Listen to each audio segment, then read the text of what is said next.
ਤਿੰਨ ਦੋ ਇੱਕ ਲਾਈਵ। ਵਾਹਿਗੁਰੂ ਸਾਹਿਬ ਜੀਓ। ਇੱਕ ਓੰਕਾਰ ਸਤਨਾਮ ਕਰਤਾ ਪੁਰਖ ਨਿਰਭਉ ਨਿਰਵੈਰ ਅਕਾਲ ਮੂਰਤਿ ਅਜੂਨੀ ਸੈਭੰ ਗੁਰ ਪ੍ਰਸਾਦ ਜਪ। ਆਦ ਸਚ ਜੁਗਾਦ ਸਚ ਹੈ ਭੀ ਸਚ ਨਾਨਕ ਹੋਸੀ ਭੀ ਸਚ। ਸਦਾ ਸਚ ਦਾ ਆਨੰਦ ਸਤਰੰਗ ਪਰਨਾਸੀ ਕਰੀ ਮੁਲਕ ਨਿੰਦਾ ਸਮਸਤੁਰ ਨਿਵਾਸੀ। ਅਜਾਇਬ ਵਿਭੂਤੇ ਗਜਾਇਬ ਗਨੀ ਮੈਂ ਹਰਿਯੰ ਕਰਿਯੰ ਕਰੀ ਮੁਲ ਰਹੀ ਮੈਂ। ਚਤਰ ਚਕਰ ਵਰਤੀ ਚਤਰ ਚਕਰ ਭੁਗਤੇ ਸਵੈਂ ਸੁਭਹੂੰ ਸਰਬਦਾ ਸਰਬ ਜੁਗਤੇ। ਦੁਕਾਲੰ ਪਰਨਾਸੀ ਦਇਆਲੰ ਸਰੂਪੇ ਸਦਾ ਅੰਗ ਸੰਗੇ ਅਪੰਗੰ ਬੇਪੂਤੇ। ਇਕ ਅਦੁੱਤੀ ਗੁਰੂ ਨਾਨਕ ਦੇਵਾ ਓੰਕਾਰ ਗੁਰ ਅੰਗਦ ਅਪੇਵਾ। ਸਤਨਾਮ ਗੁਰ ਅਮਰ ਪਿਆਰੇ ਕਰਤਾ ਰਾਮਦਾਸ ਗੁਰ ਬਾਰੇ।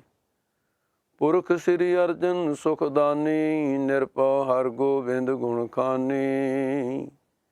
ਨਿਰਵੈਰ ਗੁਰੂ ਹੈ ਸ੍ਰੀ ਹਰਿ ਰਾਏ ਅਕਾਲ ਮੂਰਤਿ ਹਰਿ ਕ੍ਰਿਸ਼ਨ ਧਿਆਏ। ਅਜੂਨੀ ਤੇਗ ਬਹਾਦਰ ਰਾਏ ਸੈਭੰ ਗੁਰ ਦਸ਼ਮੇਸ਼ ਸਹਾਏ। ਗੁਰ ਪ੍ਰਸਾਦ ਗ੍ਰੰਥ ਗੁਰ ਗਿਆਨਾ ਵਾਹਿਗੁਰੂ ਬੰਦਨ ਭਗਵਾਨਾ। ਗੁਰੂ ਗ੍ਰੰਥ ਕਲਯੁਗ ਭਇਓ ਸ੍ਰੀ ਗੁਰੂ ਰੂਪ ਮਹਾਨ। 10 ਪਾਤਸ਼ਾਹੀਆਂ ਰੂਪ ਇਹੋ ਗੁਰੂ ਗ੍ਰੰਥ ਜੀ ਜਾਨ। ਜੋ ਦਰਸ਼ਿਓ ਚਾਹੈ ਸਤਿਗੁਰੂ ਸੋ ਦਰਸੈ ਗੁਰ ਗ੍ਰੰਥ। ਪੜ੍ਹੈ ਸੁਣੈ ਸਵਾਰਥ ਲਹੈ ਪਰਮਾਰਥ ਕੋ ਪੰਥ। ਜੋ ਮੁਝ ਬਚਨ ਸੁਨਨ ਕੀ ਚਾਏ ਗ੍ਰੰਥ ਵਿਚਾਰ ਸੁਨੋ ਚਿਤ ਲਾਏ। ਮੇਰੋ ਰੂਪ ਗ੍ਰੰਥ ਜੀ ਜਾਨ ਜਾ ਮੈਂ ਭੇਦ ਨਾ ਰੰਚਕ ਮਾਨ। ਪੂਰਨ ਦੇਖਿਓ ਆਤਮਾ ਦ્વੈਤੈ ਸਰਬ ਨਿਵਾਰ। ਭਏ ਸ਼ਾਂਤ ਮਨ ਸੰਤ ਜੇ ਤੇ ਪਦ ਨਮੋ ਹਮਾਰ। ਤੇਰੇ ਕਵਨ ਕਵਨ ਗੁਣ ਕਹਿ ਕਹਿ ਗਾਵਾਂ। ਤੂੰ ਸਾਹਿਬ ਗੁਣੀ ਨਿਧਾਨਾ। ਤੁਮਰੀ ਮਹਿਮਾ ਵਰਨ ਨ ਸਾਕੋ ਤੂੰ ਠਾਕਰ ਊਚ ਭਗਵਾਨਾ। ਜਿਉ ਬੁਲਾਵਹਿ ਤਿਉ ਬੋਲਹਿ ਸੁਆਮੀ। ਕੁਦਰਤ ਕਵਨ ਹਮਾਰੀ। ਸਾਧ ਸੰਗ ਨਾਨਕ ਜਸ ਗਾਇਓ ਜੋ ਪ੍ਰਭ ਕੀ ਅਤ ਪਿਆਰੀ। ਵਾਹਿਗੁਰੂ ਜੀ ਕਾ ਖਾਲਸਾ ਵਾਹਿਗੁਰੂ ਜੀ ਕੀ ਫਤਿਹ। ਪਰਮ ਸਤਿਕਾਰਯੋਗ ਗੁਰੂ ਸਰੂਪ ਗੁਰੂ ਖਾਲਸਾ ਜੀ ਜੋ ਵੀ ਗੁਰਮੁਖ ਰੂਹਾਂ ਸਤਿਗੁਰੂ ਜੀ ਦੀ ਪਾਵਨ ਪਵਿੱਤਰ ਅੰਮ੍ਰਿਤਮਈ ਬਾਣੀ ਦਾ ਸ੍ਰੀ ਸੁਖਮਨੀ ਸਾਹਿਬ ਜੀ ਦਾ ਪਾਠ ਸਤਿਗੁਰੂ ਮਹਾਰਾਜ ਸਾਹਿਬ ਜੀ ਦੀ ਅੰਮ੍ਰਿਤਮਈ ਬਾਣੀ ਦੀ ਵਿਚਾਰ ਸਤਿਗੁਰੂ ਮਹਾਰਾਜ ਨੇ ਅਪਾਰ ਬਖਸ਼ਿਸ਼ ਕੀਤੀ ਹੈ। ਜਿੱਥੇ ਕੱਲ੍ਹ ਲੜੀ ਛੱਡੀ ਸੀ ਉਸੇ ਥਾਂ 'ਤੇ ਜੋ ਵੀ ਗੁਰਮੁਖ ਪਿਆਰੇ ਦੇਸ਼ ਵਿੱਚ ਜਾਂ ਵਿਦੇਸ਼ ਵਿੱਚ ਦੂਰ ਦਰਾਡੇ ਬੈਠੀਆਂ ਸੰਗਤਾਂ ਇਸ ਸਮੇਂ ਵੀ ਸਿੱਖ ਚੈਨਲ ਰਾਹੀਂ ਗੁਰਮੁਖ ਪਿਆਰੇ ਜੋ ਵੀ ਆਪ ਸੁਣ ਰਹੇ ਹੋ ਦਾਸ ਸਿਨਵਰ ਬੇਨਤੀ ਕਰਦਾ ਹੈ ਕਿ ਜਿੱਥੇ ਆਪ ਜੀ ਨੇ ਕੱਲ੍ਹ ਵਿਚਾਰ ਸੀ ਅਤੇ ਜੋ ਪਿਛਲੇ ਦਿਨਾਂ ਦੇ ਅੰਦਰ ਵਿਚਾਰ ਹੋਈ ਸੀ। ਪਹਿਲਾਂ ਸੀ ਕਿ ਨਾਮ ਦੀ ਪਰਿਭਾਸ਼ਾ ਕੀ ਹੈ ਔਰ ਨਾਮ ਕਿਰਤਮ ਨਾਮ ਕਿਹੜੇ ਹਨ ਅਤੇ ਪਰਾਪੂਰਬਲਾ ਨਾਮ ਕਿਹੜਾ ਹੈ। ਉਸ ਤੋਂ ਬਾਅਦ ਕੱਲ੍ਹ ਜੋ ਵਿਚਾਰ ਸੀ ਕਿ ਨਾਮ ਦੀਆਂ ਜੋ ਗੁਰੂ ਗ੍ਰੰਥ ਸਾਹਿਬ ਦੇ ਅੰਦਰ ਸਟੇਜਾਂ ਦੱਸੀਆਂ ਹੋਈਆਂ ਹਨ। ਗੁਰਬਾਣੀ ਦੇ ਅੰਦਰ ਨਾਮ ਅਭਿਆਸੀਆਂ ਨੂੰ ਭਗਤੀ ਦੇ ਮਾਰਗ 'ਤੇ ਜੋ ਚਾਨਣਾ ਬਖਸ਼ਿਆ ਹੋਇਆ ਗੁਰੂ ਗ੍ਰੰਥ ਸਾਹਿਬ ਜੀ ਨੇ, ਉਸ ਦੀ ਵਿਚਾਰ ਤੇ ਕੁਝ ਅਵਸਥਾ ਕੱਲ੍ਹ ਹੋ ਚੁੱਕੀਆਂ ਹਨ, ਜੈਸਾ ਕਿ ਬੈਖਰੀ, ਮੱਧਮ ਅਤੇ ਪਸੰਤੀ। ਇਹ ਤਿੰਨ ਜਿਹੜੀਆਂ ਸਟੇਜਾਂ ਹਨ, ਬੈਖਰੀ ਤੇ ਪ੍ਰਮਾਣ ਆਪ ਜੀ ਨੇ ਗੁਰੂ ਗ੍ਰੰਥ ਸਾਹਿਬ ਦੇ ਸਰਵਣ ਕੀਤੇ, ਫਿਰ ਮੱਧਮਾਂ ਤੇ ਫਿਰ ਪਸੰਤੀ ਬਾਣੀ ਤੇ ਜੋ ਹਿਰਦੇ ਦੀ ਹੈ। ਔਰ ਨਾਲ ਹੀ ਆਪ ਜੀ ਨੇ ਇਹ ਵੀ ਵਿਚਾਰ ਸਰਵਣ ਕੀਤੀ ਸੀ ਕਿ ਇੱਕ ਤੋਂ ਦੂਸਰੀ ਅਵਸਥਾ ਵਿੱਚ ਲਾਭ ਕਿੰਨਾ ਵੱਧਦਾ ਜਾਂਦਾ ਹੈ ਅਤੇ ਖੇਚਲ ਕਿੰਨੀ ਘਟਦੀ ਜਾਂਦੀ ਹੈ, ਔਰ ਇਕਾਗਰਤਾ ਕਿੰਨੀ ਬਣਦੀ ਚਲੀ ਜਾਂਦੀ ਹੈ। ਐਸਾ ਨਾਮ ਅਭਿਆਸੀਆਂ ਦੇ ਮਤ ਵਿੱਚ ਮੰਨਿਆ ਗਿਆ ਹੈ। ਜੋ ਹੁਣ ਵੀ ਗੁਰਮੁਖ ਅਭਿਆਸ ਕਰਦੇ ਹੈ, ਉਹਨਾਂ ਨੂੰ ਐਸਾ ਆਨੰਦ ਪ੍ਰਾਪਤ ਹੁੰਦਾ ਹੈ। ਆਪਣਾ ਗੁਰੂ ਪੂਰਾ ਹੈ। ਸਤਿਗੁਰੂ ਮਹਾਰਾਜ ਸਾਹਿਬ ਜੀ ਨੇ ਪੂਰੇ ਗੁਰ ਕੀ ਪੂਰੀ ਦਿਖਿਆ। ਗੁਰੂ ਗ੍ਰੰਥ ਸਾਹਿਬ ਪੂਰਨ ਹਨ, ਉਹਨਾਂ ਦੀ ਸਿੱਖਿਆ ਵੀ ਪੂਰਨ ਹੈ। ਸਤਿਗੁਰੂ ਮਹਾਰਾਜ ਸਾਹਿਬ ਜੀ ਨੇ ਨਾਮ ਸਿਮਰਨ ਵਾਲਿਆਂ ਵਾਸਤੇ, ਜਿਨ੍ਹਾਂ ਨੇ ਆਪਣੀਆਂ ਅਵਸਥਾ ਬਣਾਉਣੀਆਂ ਹਨ ਔਰ ਇਕਾਗਰਤਾ ਤੋਂ ਲਾਭ ਉਠਾਉਣਾ ਹੈ, ਉਹਨਾਂ ਨੂੰ ਸਤਿਗੁਰੂ ਮਹਾਰਾਜ ਸਾਹਿਬ ਜੀ ਨੇ ਵੱਖਰੇ ਵੱਖਰੇ ਸ਼ਬਦਾਂ ਵਿੱਚ, ਵੱਖਰੀਆਂ ਵੱਖਰੀਆਂ ਤੁਕਾਂ ਵਿੱਚ ਅਤੇ ਇਸ ਪ੍ਰਕਾਰ ਦੇ ਸਿਧਾਂਤ ਦੀਆਂ ਕੁਥਾਂ ਜਿਹੜੀਆਂ ਤੁਕਾਂ ਹਨ, ਉਹ ਕਥਨ ਕੀਤੀਆਂ ਹਨ। ਚੌਥੀ ਜਿਹੜੀ ਅਵਸਥਾ ਹੈ, ਉਹ ਹੈ ਪਰਾਬਾਣੀ ਦੀ। ਅਤੇ ਪਰਾਬਾਣੀ ਤੇ ਜਿਸ ਥਾਂ 'ਤੇ ਸਾਡੀ ਧੁਨੀ ਹੈ, ਅਤੇ ਇਸ ਥਾਂ 'ਤੇ ਹਵਾ ਦਾ ਨਿਵਾਸ ਮੰਨਿਆ ਹੈ। ਗੁਰੂ ਨਾਨਕ ਸਾਹਿਬ ਜੀ ਨੇ ਸਿੱਧਾਂ ਨਾਲ ਗੋਸ਼ਟ ਕਰਦਿਆਂ ਇਹਦੇ ਬਾਰੇ ਬੜੀ ਭਾਰੀ ਵਿਚਾਰ ਕੀਤੀ ਹੈ ਕਿ ਨਾਭੀ ਦੇ ਵਿੱਚ ਪਾਉਣ ਦਾ ਘਰ ਮੰਨਿਆ। ਸੋ ਇਸ ਕਰਕੇ ਸੰਕਲਪ ਦਾ ਇਸ ਥਾਂ 'ਤੇ ਨਾਮ ਸਿਮਰਨ ਦਾ ਟਿਕਣਾ ਅਤੇ ਸਾਰਿਆਂ ਰੋਮਾਂ 'ਤੇ ਆਵਾਜ਼ ਜਾਣੀ, ਅਤੇ ਇਸ ਨੂੰ ਇਹਦਾ ਹਵਾ ਦਾ ਘਰ ਮੰਨਿਆ ਕਰਕੇ ਇਹਦੇ 'ਤੇ ਸਤਿਗੁਰੂ ਮਹਾਰਾਜ ਸਾਹਿਬ ਜੀ ਨੇ ਜੋ ਪਾਵਨ ਬਚਨ ਕਹੇ ਹੈ। ਪਹਿਲਾਂ ਆਪਾਂ ਪਰਾਬਾਣੀ 'ਤੇ ਜੋ ਸਤਿਗੁਰਾਂ ਦਾ ਸਾਨੂੰ ਸਿਕਸ਼ਾ ਹੈ, ਜਿਸ ਨੇ ਜਾਪ ਅਭਿਆਸ ਕਰਕੇ ਪਰਾਬਾਣੀ 'ਚ ਲੈ ਕੇ ਜਾਣਾ, ਉਹ ਮਾਰਗ ਦਾ ਆਪਣੇ ਦਾ ਧਿਆਨ ਰੱਖਦਿਆਂ ਹੋਇਆਂ ਸਾਨੂੰ ਇਹ ਬੜਾ ਜ਼ਰੂਰੀ ਹੈ ਕਿ ਬੈਖਰੀ ਤੋਂ ਮੱਧਮਾਂ ਤੋਂ ਪਸੰਤੀ ਵਿੱਚ ਜਾ ਕੇ ਅਤੇ ਜਿਹੜਾ ਸ਼ਬਦ ਅਸਥੂਲ ਰੂਪ ਦੇ ਅੰਦਰ ਰਸਨਾ ਦੀ ਵੈਖਰੀ ਬਾਣੀ ਵਿੱਚ ਸੀ, ਮੱਧਮਾਂ ਦੇ ਵਿੱਚ, ਅਤੇ ਉਹੀ ਮੱਧਮਾਂ ਦੇ ਵਿੱਚ ਜਾ ਕੇ ਉਹਦੀ ਸੁਰ ਨੀਵੀਂ ਹੋਈ ਹੈ, ਪਰ ਸ਼ਬਦ ਵਰਣਾਤਮਕ ਹੀ ਰਿਹਾ। ਅਤੇ ਜਦੋਂ ਬੈਖਰੀ ਮੱਧਮ ਦੋ ਸਟੇਜਾਂ ਲੰਘ ਜਾਂਦਾ ਹੈ, ਇਹ ਫਿਰ ਉਪਾਂਸ ਜਾਪ ਨਹੀਂ ਰਹਿੰਦਾ। ਜੈਸਾ ਕਿ ਦੋ ਤਰ੍ਹਾਂ ਦਾ ਜਾਪ, ਮਾਨਸਿਕ ਔਰ ਉਪਾਂਸ, ਅਤੇ ਉਹਦੇ ਫਿਰ ਅੱਗੇ ਚੱਲ ਕੇ ਜਿਹੜਾ ਮਾਨਸਿਕ ਜਾਪ ਹੈ, ਉਹਦੇ ਵੀ ਦੋ ਹਿੱਸੇ ਨੇ, ਹਿਰਦੇ ਦਾ ਔਰ ਧੁਨੀ ਦਾ। ਜੈਸਾ ਕਿ ਸਾਡੇ ਮਤ ਵਿੱਚ ਗੁਰਮਤ ਦੇ ਅੰਦਰ ਵਾਹਿਗੁਰੂ ਗੁਰਮੰਤਰ ਹੈ ਜਪ ਹਉਮੈ ਕੋਈ। ਅਸੀਂ ਇਸ ਤਰੀਕੇ ਦੇ ਨਾਲ ਹਿੰਦੂ ਭਰਾ ਰਾਮ ਦਾ ਸ਼ਬਦ ਜਪਦੇ ਨੇ, ਮੁਸਲਮਾਨ ਖੁਦਾ ਅੱਲਾ ਕਹਿੰਦੇ ਨੇ, ਪਰ ਜਪਣ ਦੇ ਤਰੀਕੇ ਜਿਹੜੇ ਨੇ ਉਹਨਾਂ 'ਚ ਕੋਈ ਬਹੁਤਾ ਅੰਤਰਾ ਨਹੀਂ। ਪਰਮਾਤਮਾ ਵਿੱਚ ਕੋਈ ਅੰਤਰਾ ਨਹੀਂ, ਉਹ ਵੀ ਇੱਕ ਹੈ। ਇਹ ਸਟੇਜਾਂ ਵੀ ਸਾਰੇ ਸਤਿਪੁਰਸ਼ਾਂ ਦੇ ਅਭਿਆਸੀਆਂ ਦੀਆਂ ਸਾਂਝੀਆਂ ਹਨ। ਜੈਸਾ ਕਿ ਸਤਿਗੁਰੂ ਮਹਾਰਾਜ ਗੁਰੂ ਰਾਮਦਾਸ ਜੀ ਦੀ ਬਾਣੀ 'ਚੋਂ ਕੱਲ੍ਹ ਪ੍ਰਮਾਣ ਦਿੱਤਾ ਗਿਆ ਸੀ, ਹਿਰਦੇ ਹਰ ਹਰ ਹਰ ਧੁਨ ਉਪਜੀ। ਹਿਰਦੇ ਦੇ ਵਿੱਚ ਇਹ ਧੁਨ ਜਿਹੜੀ ਹੈ ਅਤੇ ਜਿਸ ਪ੍ਰਕਾਰ ਪੈਦਾ ਹੋਈ, ਅਤੇ ਇਸੇ ਧੁਨ ਦਾ ਦੂਸਰਾ ਰੂਪ ਜਿਹੜਾ ਮਾਨਸਿਕ ਜਾਪ ਦਾ ਹੀ ਇਹ ਰੂਪ ਹੈ, ਮਾਨਸਿਕ ਜਾਪ ਦਾ ਹੀ ਅਗਲਾ ਰੂਪ ਹੈ, ਜਿਸ ਨੂੰ ਧੁਨੀ ਦਾ ਜਾਪ ਕਿਹਾ ਜਾਂਦਾ ਹੈ।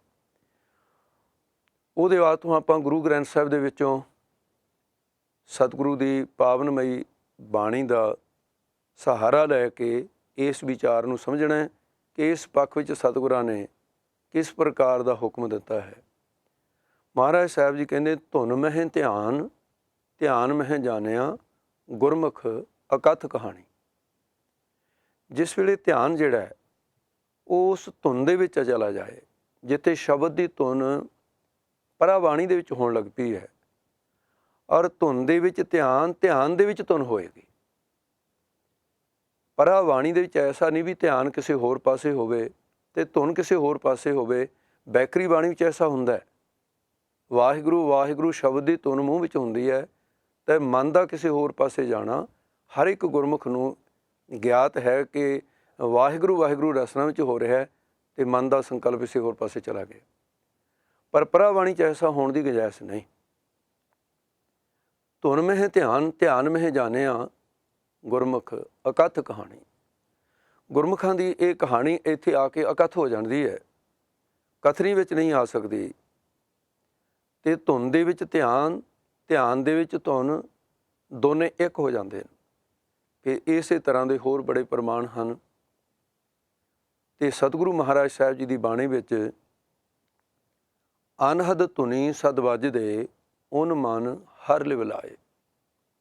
ਲਿਵ ਇਕਾਗਰ ਦਾ ਰੂਪ ਬਿਰਤੀ ਦਾ ਹੀ ਨਾਮ ਹੈ, ਉਹਨੂੰ ਅਸੀਂ ਲਿਵ ਕਹਿੰਦੇ ਹਾਂ।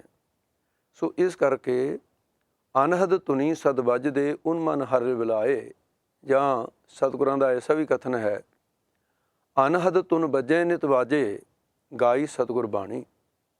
ਸਤਿਗੁਰਾਂ ਦੀ ਬਾਣੀ ਗਾਇਨ ਕਰਦਿਆਂ, ਸਤਿਗੁਰੂ ਦੇ ਦੱਸੇ ਹੋਏ ਉਪਦੇਸ਼ ਦੁਆਰਾ ਅਤੇ ਇਹ ਧੁਨੀ ਦਾ ਜਾਪ ਸ਼ੁਰੂ ਹੋ ਜਾਂਦਾ ਹੈ। ਇਹ ਐਸਾ ਵੀ ਕਥਨ ਕੀਤਾ ਹੈ, ਅਨਹਦ ਧੁਨ ਵੱਜੇ ਨਿਤ ਵਾਜੇ ਗਾਈ ਸਤਿਗੁਰ ਬਾਣੀ, ਅਨਹਦ ਬਾਜੇ ਧੁਨ ਵੱਜਦੇ ਗੁਰ ਸ਼ਬਦ ਸੁਣੀਜੈ, ਤਿਤ ਕਰ ਅੰਤਰ ਚਾਨਣਾ ਕਰ ਭਗਤ ਮਿਲੀਜੈ। ਭਗਤੀ ਕਰਕੇ, ਸਿਮਰਨ ਕਰਕੇ ਵਾਹਿਗੁਰੂ ਨੂੰ ਪ੍ਰਾਪਤ ਕਰਨਾ ਹੈ। ਅਤੇ ਫਿਰ ਐਸਾ ਵੀ ਪ੍ਰਮਾਣ, ਇੱਕ ਪ੍ਰਮਾਣ ਹੋਰ ਵੀ ਦਾਸ ਬੇਨਤੀ ਕਰਨ ਲੱਗਾ ਹੈ, ਧੁਨ ਬਾਜੇ ਅਨਹਦ ਘੋਰਾ ਮਨ ਮਾਨਿਆ ਹਰਸ ਮੋਰਾ।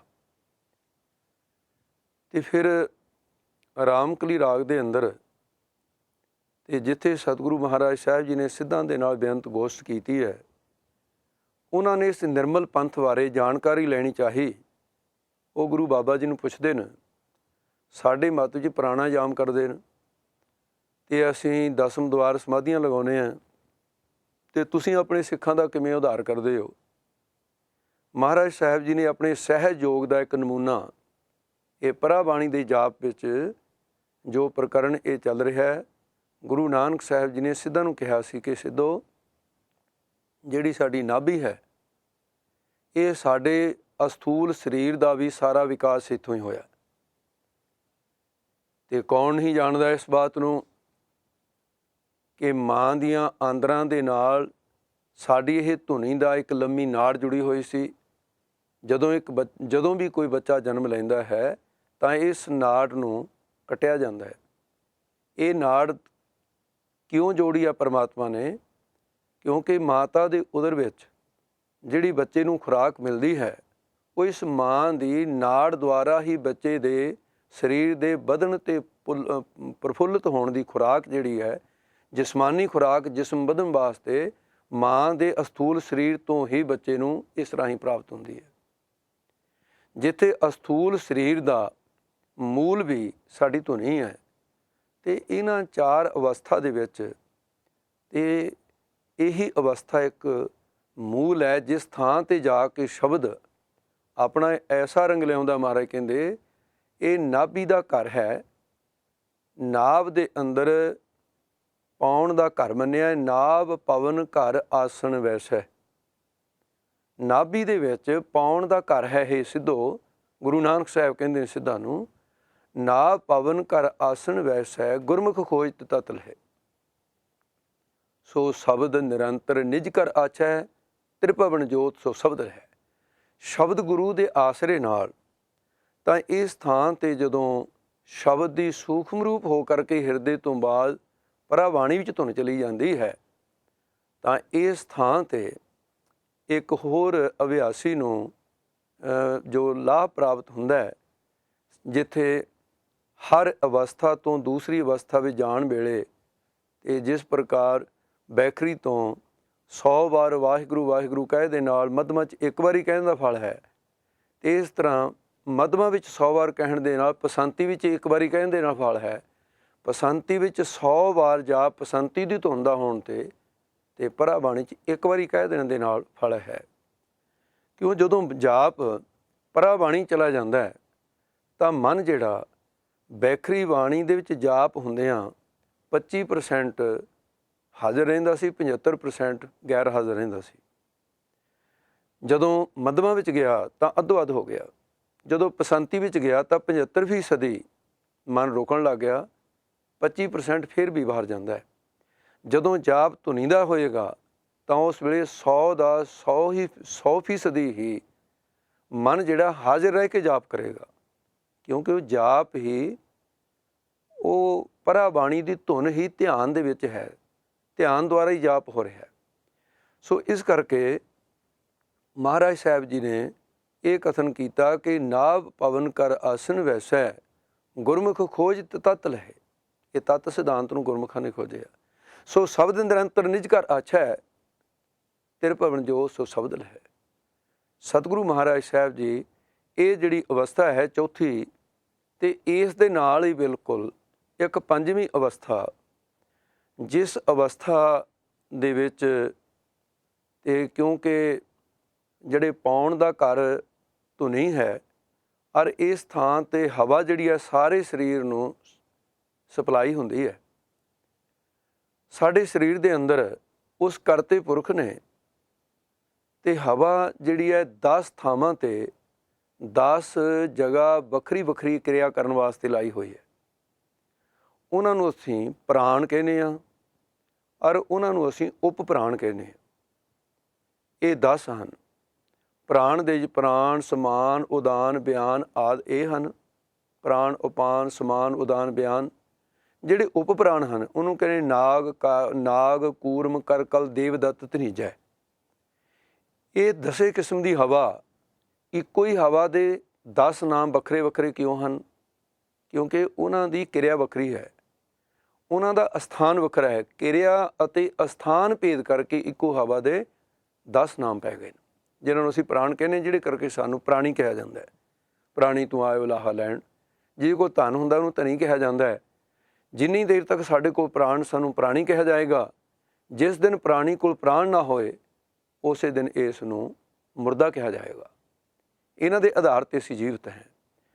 ਸੋ ਹਵਾ ਦਾ ਘਰ ਧੁਨੀ ਹੋਣ ਕਰਕੇ ਫਿਰ ਇਸ ਤੋਂ ਬਾਅਦ ਪੰਜਵੀਂ ਅਵਸਥਾ ਜਿਹੜੀ ਗੁਰਮੁਖਾਂ ਦੀ ਆਉਂਦੀ ਹੈ, ਅਤੇ ਉਸ ਅਵਸਥਾ ਨੂੰ ਕਹਿੰਦੇ ਨੇ ਮਹਾਰਾਜ ਸਾਹਿਬ ਜੀ, ਅਤੇ ਉਸ ਅਵਸਥਾ ਦੇ ਮਾਲਕ ਨੂੰ ਗੁਰਮੁਖ ਪਦਵੀ ਵੀ ਹੈ। ਗੁਰਮੁਖ ਰੋਮ ਰੋਮ ਹਰਿ ਧਿਆਵੈ। ਜਿਹੜਾ ਧੁਨੀ ਦੇ ਵਿੱਚ ਧਿਆਉਣ ਵਾਲਾ ਗੁਰਮੁਖ ਇਸ ਤੋਂ ਪੰਜਵੀਂ ਅਵਸਥਾ ਵਿੱਚ ਗਿਆ ਤਾਂ ਫਿਰ ਅਵਸਥਾ ਜਿੰਨੇ ਵੀ ਜਿਸਮ ਦੇ ਰੋਮ ਹਨ, ਪੁਰਾਤਨ ਜਿੰਨੀਆਂ ਵੀ ਸੰਪਰਦਾਵਾਂ ਮਹਾਂਪੁਰਸ਼ਾਂ ਦੇ ਮਤ ਵਿੱਚ ਇਹੀ ਮੰਨਿਆ ਗਿਆ ਹੈ, ਜਿਨ੍ਹਾਂ ਨੇ ਸੁਣਿਆ ਜੋਗ ਜੁਗਤ ਤਨ ਭੇਦ, ਜਿਨ੍ਹਾਂ ਨੇ ਅੰਦਰ ਤੋਂ ਖੋਜਿਆ, ਉਹਨਾਂ ਨੇ ਸਿੱਧ ਕੀਤਾ ਕਿ ਜਿਸਮ ਦੇ ਵਿੱਚ ਬਹੁਤ ਬਰੀਕ ਬਰੀਕ ਛੇਕ, ਜਿਵੇਂ ਕੱਪੜੇ ਦੇ ਛੇਕ ਦਿਸਦੇ ਨਹੀਂ, ਉਹਦੇ 'ਚ ਪਾਣੀ ਪਾ ਦਈਏ ਤਾਂ ਕੱਪੜੇ ਤੋਂ ਪਾਣੀ ਸਿਮ ਕੇ ਬਾਹਰ ਹੋ ਜਾਂਦਾ ਹੈ। ਸਾਡੀ ਜਿਹੜੀ ਇਹ ਸਰੀਰ ਦੀ ਬਣਤਰ ਹੈ ਇੱਕ ਕੱਪੜੇ ਵਰਗੀ ਹੈ, ਔਰ ਇਹਨੂੰ ਮਹਾਰਾਜ ਨੇ ਤਾਂ ਮੰਨਿਆ ਵੀ ਕੱਪੜਾ ਹੀ ਹੈ। ਕਰਮੀ ਆਵੈ ਕੱਪੜਾ। ਅਤੇ ਇਹਦੇ ਵਿੱਚ ਵੀ ਇਸੇ ਪ੍ਰਕਾਰ ਜਿਹੜੇ ਛੇਕ ਹਨ, ਅਤੇ ਪੁਰਾਤਨ ਮਤਾਂ ਦੇ ਵਿੱਚ ਇਹਨੂੰ 3.5 ਕਰੋੜ ਜਿਸਮ ਦੇ ਛੇਕ ਮੰਨੇ ਹੈ। ਜਿਸ ਵੇਲੇ ਅਵਸਥਾ ਜਿਹੜੀ ਰੋਮਾਂ ਦੀ ਆਉਂਦੀ ਹੈ, ਉਹ ਇਸ ਕਰਕੇ ਆਉਂਦੀ ਹੈ ਵੀ ਹਰ ਰੋਮ ਦੇ ਵਿੱਚੋਂ ਕੁਛ ਹਵਾ ਜਿਹੜੀ ਹੈ, ਉਹ ਸਾਹ ਅਸੀਂ ਇਕੱਲਾ ਨਾਸਕਾ ਜਾਂ ਮੂੰਹ ਥੀ ਨਹੀਂ ਲੈਂਦੇ।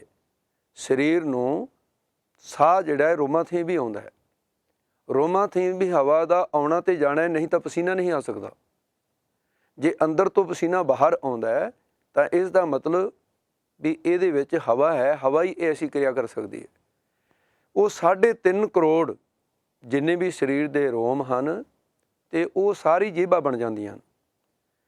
ਕਿੱਥੇ ਇੱਕ ਵਾਰ ਵਾਹਿਗੁਰੂ ਕਿਹਾ ਜਾ ਰਿਹਾ ਸੀ, ਅਤੇ ਕਿਤੇ ਫਿਰ 3.5 ਕਰੋੜ ਵਾਰ 19 ਸਮੇਂ 'ਚ ਸਾਰੇ ਰੋਮਾਂ ਨੇ ਵਾਹਿਗੁਰੂ ਸ਼ਬਦ ਕਿਹਾ, 3.5 ਕਰੋੜ ਵਾਰ ਕਿਹਾ ਗਿਆ। ਅਤੇ ਉਹਨਾਂ ਗੁਰਮੁਖਾਂ, ਉਹਨਾਂ ਸਤਿਪੁਰਸ਼ਾਂ ਦੇ ਚਰਨਾਂ 'ਤੇ ਸੀਸ ਝੁਕਦਾ ਹੈ, ਜਿਨ੍ਹਾਂ ਗੁਰਮੁਖਾਂ ਦੀ ਇਹ ਅਵਸਥਾ ਸੀ। ਇਹ ਪੰਜਵੀਂ ਅਵਸਥਾ ਹੈ, ਔਰ ਇਸ ਅਵਸਥਾ ਨੂੰ ਕੇਵਲ ਗੁਰੂ ਸਾਹਿਬ ਨੇ ਕਥਨੀ ਮਾਤਰ ਹੀ ਨਹੀਂ, ਇਹ ਨਿਰਮਲ ਪੰਥ ਤੋਰਨ ਵਾਲੇ ਗੁਰੂ ਨਾਨਕ ਦੇ ਜੀਵਨ ਦੀ ਇੱਕ ਘਟਨਾ ਹੈ ਜਿਹੜੀ ਇੱਥੇ ਮੇਲ ਖਾਂਦੀ ਹੈ। ਇਸ ਪ੍ਰਕਰਨ ਵਿੱਚ ਗੁਰੂ ਨਾਨਕ ਸਾਹਿਬ ਜੀ ਨੂੰ ਬਿਮਾਰ ਸਮਝ ਕੇ ਗੁਰੂ ਨਾਨਕ ਦੇ ਪਿਤਾ ਬੈਦ ਸਦਕੇ ਲੈ ਕੇ ਆਏ। ਕਹਾਣੀ ਹੈ ਕਹਾਣੀ ਦਾ, ਕਥਾ ਦਾ ਲੰਮਾ ਪੱਖ ਸਾਰਾ ਹੀ ਛੱਡ ਦਈਏ, ਵੈਦ ਹੀ ਆਉਂਦਾ ਹੈ। ਕਿਉਂਕਿ ਗੁਰੂ ਨਾਨਕ ਕਈ ਦਿਨਾਂ ਤੋਂ ਨਾ ਕਿਸੇ ਨਾਲ ਬੋਲੇ, ਨਾ ਕੁਝ ਖਾਧਾ ਨਾ ਪੀਤਾ, ਅਤੇ ਜਿੱਥੇ ਸਨ ਸਮਾਧਿਸਟ ਰਹਿੰਦੇ ਸਨ। ਵੈਦ ਨੇ ਵੀ ਇਹੀ ਸਮਝਿਆ ਕਿ ਗੁਰੂ ਨਾਨਕ ਸਾਹਿਬ ਸੱਚੇ ਪਾਤਸ਼ਾਹ ਨੂੰ ਉਹਨਾਂ ਦੀ ਅਵਸਥਾ ਤੋਂ ਵਾਕਫ ਨਹੀਂ ਸੀ ਵੈਦ। ਹਰਦਾਸ ਵੈਦ ਨੇ ਆ ਕੇ ਸਤਿਗੁਰਾਂ ਦੀ ਹੱਥ ਪਕੜਿਆ, ਨਬਜ਼ ਦੇਖੀ, ਕਿਉਂਕਿ ਨਾੜੀ ਪ੍ਰੀਖਿਆ ਜਿਹੜੀ ਹੈ ਇਹਦਾ ਇੱਕ ਵੱਖਰਾ ਮਤ ਹੈ, ਅਤੇ ਵਾਏ, ਪਿੱਤ ਅਤੇ ਕਫ ਤਿੰਨਾਂ ਦੇ ਆਧਾਰਿਤ ਸਾਡਾ ਸਰੀਰ ਹੈ। 3 ਉਂਗਲਾਂ ਆਪਣੇ ਹੱਥ ਦੀਆਂ ਵੈਦ ਜਿਸ ਵੇਲੇ ਨਬਜ਼ 'ਤੇ ਧਰਦੇ ਹੈ, ਜਿਹੜੀ ਉਂਗਲ ਦੇ ਹੇਠ ਨਬਜ਼ ਟੱਪਦੀ ਮਿਲੇਗੀ ਉਸ ਤੋਂ ਅਨੁਮਾਨ ਚੱਲੇਗਾ ਇੱਕ ਉਂਗਲ ਜਿਹੜੀ ਵਾਯੂ ਨੂੰ ਹੀ ਦੱਸੇਗੀ, ਇੱਕ ਪਿੱਤ ਨੂੰ ਹੀ ਦੱਸੇ, ਇੱਕ ਕਫ ਨੂੰ ਦੱਸਦੀ ਹੈ। ਅਤੇ ਇਸ ਤਰ੍ਹਾਂ ਫਿਰ ਉਹ ਅਨੁਮਾਨ ਲਾ ਜਾਂਦੇ ਹੈ ਜਿਸ ਥਾਂ 'ਤੇ ਉਹ ਨਬਜ਼ ਚੱਲ ਰਹੀ ਜਿਸ ਉਂਗਲ ਦੇ ਹੇਠ ਟੱਪਦੀ ਮਿਲਦੀ ਹੈ, ਤਾਂ ਉਸੇ ਵੇਲੇ ਉਹ ਕਹਿ ਦਿੰਦੇ ਨੇ ਵੀ ਤੈਨੂੰ ਆਹ ਫਲਾਣਾ ਫਲਾਣਾ ਰੋਗ ਹੈ, ਅਤੇ ਅਨੇਕਾਂ ਬਿਮਾਰੀਆਂ ਗਿਣ ਦਿੰਦੇ ਨੇ ਵੈਦ। ਅਤੇ ਮਰੀਜ਼ ਆਸ਼ਸ਼ ਕਰ ਉੱਠਦਾ ਹੈ, ਕਹਿੰਦਾ ਵੀ ਵੈਦ ਬੜਾ ਸਿਆਣਾ ਹੈ, ਇਹਨੇ ਬਿਨਾਂ ਦੱਸੇ ਹੀ ਮੈਨੂੰ ਬਿਮਾਰੀਆਂ ਦੱਸ ਦਿੱਤੀਆਂ। ਵੈਦ ਆਪਣੀ ਮੱਤ ਵਿੱਚ ਭਲੇ ਹੀ ਸਿਆਣਾ ਹੋਵੇ, ਪਰ ਜਿਸ ਨੂੰ ਦੇਖਣ ਆਇਆ ਉਹ ਸੰਸਾਰ ਦਾ ਮਾਲਕ ਹੈ। ਸੰਸਾਰ ਸਾਰਾ ਰੋਗੀ ਹੋ ਸਕਦਾ ਹੈ, ਪਰ ਗੁਰੂ ਕਦੇ ਰੋਗੀ ਨਹੀਂ ਹੁੰਦਾ। ਜੋ ਜੋ ਦੀਸੈ ਸੋ ਸੋ ਰੋਗੀ, ਰੋਗ ਰਹਿਤ ਮੇਰਾ ਸਤਿਗੁਰ ਜੋਗੀ। ਵੈਦ ਅੱਜ ਸਤਿਗੁਰ ਜੋਗੀ ਨੂੰ ਰੋਗੀ ਮੰਨ ਕੇ ਆਇਆ। ਨਬਜ਼ ਪਕੜੀ, ਕੁਝ ਥੋੜ੍ਹਾ ਜਿਹਾ ਗੁਣ ਗਣਾ ਕੇ ਕਹਿੰਦਾ ਹਾਂ, ਜਿਵੇਂ ਉਸ ਨੂੰ ਰੋਗ ਲੱਭ ਗਿਆ ਹੁੰਦਾ ਹੈ, ਤਾਂ ਮਹਾਰਾਜ ਸਾਹਿਬ ਸੱਚੇ ਪਾਤਸ਼ਾਹ ਨੇ ਉਸ ਦੇ ਅਣਜਾਣਪਣੇ 'ਤੇ ਥੋੜ੍ਹਾ ਜਿਹਾ ਮੁਸਕਰਾ ਕੇ ਆਪਣੀ ਬਾਂਹ ਉਹਦੇ ਕੋਲੋਂ ਛਡਾਈ ਹੈ। ਵੈਦ ਬੁਲਾਇਆ ਵੈਦਗੀ, ਪਕੜ ਢੰਡੋਲੇ ਬਾਹਾਂ, ਭੋਲਾ ਵੈਦ ਨਾ ਜਾਣੀ, ਕਰਕ ਕਰੇਜੇ ਮਾਹ। ਵੈਦਾ ਤੈਨੂੰ ਇਹ ਨਹੀਂ ਪਤਾ, ਅਰ ਸਤਿਗੁਰੂ ਵੈਦ ਨਾ ਸੇਵਿਓ ਰੋਗੀ, ਵੈਦ ਨਾ ਰੋਗ ਮਟਾਵੈ। ਗੁਰੂ ਸਾਹਿਬ ਜੀ ਉਸ ਦੇ ਅਗਿਆਨ 'ਤੇ ਹੱਸੇ, ਕਹਿਣ ਲੱਗੇ ਹੱਦ ਹੋ ਗਈ ਵੀ ਇੱਕ ਰੋਗੀ ਬੰਦਾ ਤੰਦਰੁਸਤ ਦੀ ਬਾਂਹ ਫੜੀ ਬੈਠਾ। ਵੈਦ ਜੀ ਮੈਂ ਹੈਰਾਨ ਹਾਂ ਕਿ ਤੂੰ ਖੁਦ ਰੋਗੀ ਹੈ ਔਰ ਮੈਂ ਤੰਦਰੁਸਤ ਹਾਂ ਅਤੇ ਬਾਂਹ ਮੇਰੀ ਪਕੜੀ ਹੋਈ ਹੈ ਤੈਂ। ਉਹ ਹੈਰਾਨ ਹੋ ਗਿਆ, ਕਹਿਣ ਲੱਗਾ ਇਹ ਕੀ ਕਹਿ ਰਹੇ ਹੋ? ਤੁਹਾਡੇ ਪਿਤਾ ਜੀ ਕਹਿ ਰਹੇ ਸੀ ਤੁਸੀਂ ਬਿਮਾਰ ਹੋ। ਕਹਿੰਦੇ ਪਿਤਾ ਜੀ ਦੀ ਬਾਤ ਛੱਡੋ, ਵੈਦ ਉਹ ਸਜਾਣ ਹੁੰਦਾ ਹੈ ਅਤੇ ਜਿਹੜਾ ਵੈਦ ਰੋਗ ਨੂੰ ਵੀ ਜਾਣੇ ਔਰ ਉਸ ਦਾ ਨਿਦਾਨ ਦਵਾਈ ਨੂੰ ਵੀ ਜਾਣੇ। ਰੋਗ ਦਾਰੂ ਦੋਵੇਂ ਬੁੱਝੈ ਸੋ ਵੈਦ ਸੁਜਾਨ। ਤੂੰ ਨਾ ਤਾਂ ਰੋਗ ਨੂੰ ਇਹ ਸਮਝਿਆ, ਨਾ ਤੇਰੇ ਕੋਲ ਇਸ ਦਾ ਦਾਰੂ ਹੈ। ਮੈਨੂੰ ਮੇਰੇ ਪਰਮਾਤਮਾ ਅਕਾਲ ਪੁਰਖ ਵਾਹਿਗੁਰੂ ਦੀ ਹਿਰਦੇ ਵਿੱਚ ਉਹਦੇ ਵਿਛੋੜੇ ਦੀ ਕਰਕ ਪੈਂਦੀ ਹੈ, ਤੇਰੇ ਕੋਲ ਕੀ ਇਲਾਜ ਹੈ ਇਸ ਦਾ? ਮੈਂ ਇੱਕ ਪਲ ਆਪਣੀ ਜ਼ਿੰਦਗੀ ਦਾ ਉਹਦੀ ਯਾਦ ਤੋਂ ਬਿਨਾਂ ਬਤਾਉਣਾ ਨਹੀਂ ਚਾਹੁੰਦਾ। ਪਰਿਵਾਰ ਮੇਰਾ ਨਹੀਂ ਸਮਝ ਰਿਹਾ। ਮੇਰੀ ਅਵਸਥਾ ਇਹ ਹੈ, ਆਖਾਂ ਜੀਵਾਂ ਬਿਸਰੈ ਮਰ ਜਾਓ। ਵੈਦ ਹੈਰਾਨ ਹੋਇਆ, ਕਹਿਣ ਲੱਗੇ ਵੈਦ ਜੀ ਅਗਰ ਤਸੱਲੀ ਨਹੀਂ ਤਾਂ ਫਿਰ ਐਸਾ ਕਰੋ, ਮੇਰੇ ਜਿਸਮ ਨਾਲ ਆਪ ਜਰਾ ਕੰਨ ਲਾ ਕੇ ਸੁਣੋ, ਜਿਸਮ ਦੀ ਆਵਾਜ਼ ਸੁਣੋ। ਮੈਂ ਭਾਵੇਂ ਜ਼ੁਬਾਨ ਬੰਦ ਕੀਤੀ ਹੋਈ ਹੈ ਪਰ ਮੇਰੇ ਰੋਮ ਬੋਲ ਰਹੇ ਹਨ।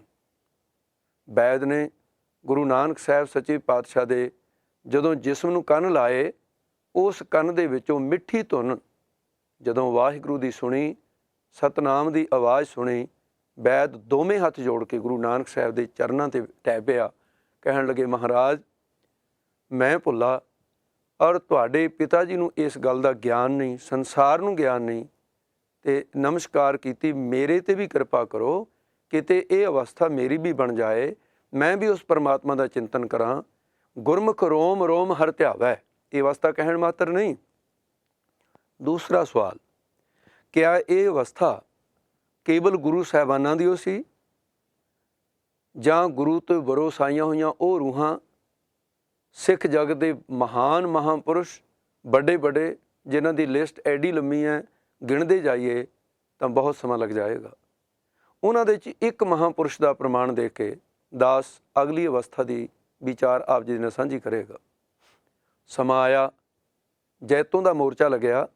ਉਸ ਜੈਤੋਂ ਦੇ ਮੋਰਚੇ ਵਿੱਚ ਭਿੰਡਰਾਂ ਵਾਲੀ ਟਕਸਾਲ ਦਾ ਵੈਸੇ ਤਾਂ ਆਦੋਂ ਹੀ ਬਾਬਾ ਦੀਪ ਸਿੰਘ ਸਾਹਿਬ ਤੋਂ ਲੈ ਕੇ ਅੱਜ ਤੱਕ ਐਸੇ ਹੀ ਚੱਲਿਆ ਆ ਰਿਹਾ ਹੈ, ਅਤੇ ਜਿਸ ਦੇ ਵਿੱਚ ਬਾਬਾ ਦੀਪ ਸਿੰਘ ਤੋਂ ਸ਼ੁਰੂ ਹੋਇਆ ਕਿ ਟਕਸਾਲ ਦੇ ਜਥੇਦਾਰਾਂ ਨੂੰ ਜਿੱਥੇ ਤੱਕ ਕੁਰਬਾਨੀਆਂ ਦੇਣੀਆਂ ਪਈਆਂ, ਤਾਂ ਹੁਣ ਤੱਕ ਟਕਸਾਲ ਦੇ 3 ਜਥੇਦਾਰ ਐਸੇ ਨੇ ਜਿਨ੍ਹਾਂ ਨੇ ਆਪਣੇ ਜੀਵਨ ਦੀ ਆਹੁਤੀ ਵੀ ਦਿੱਤੀ ਸਮੇਂ ਅਨੁਸਾਰ।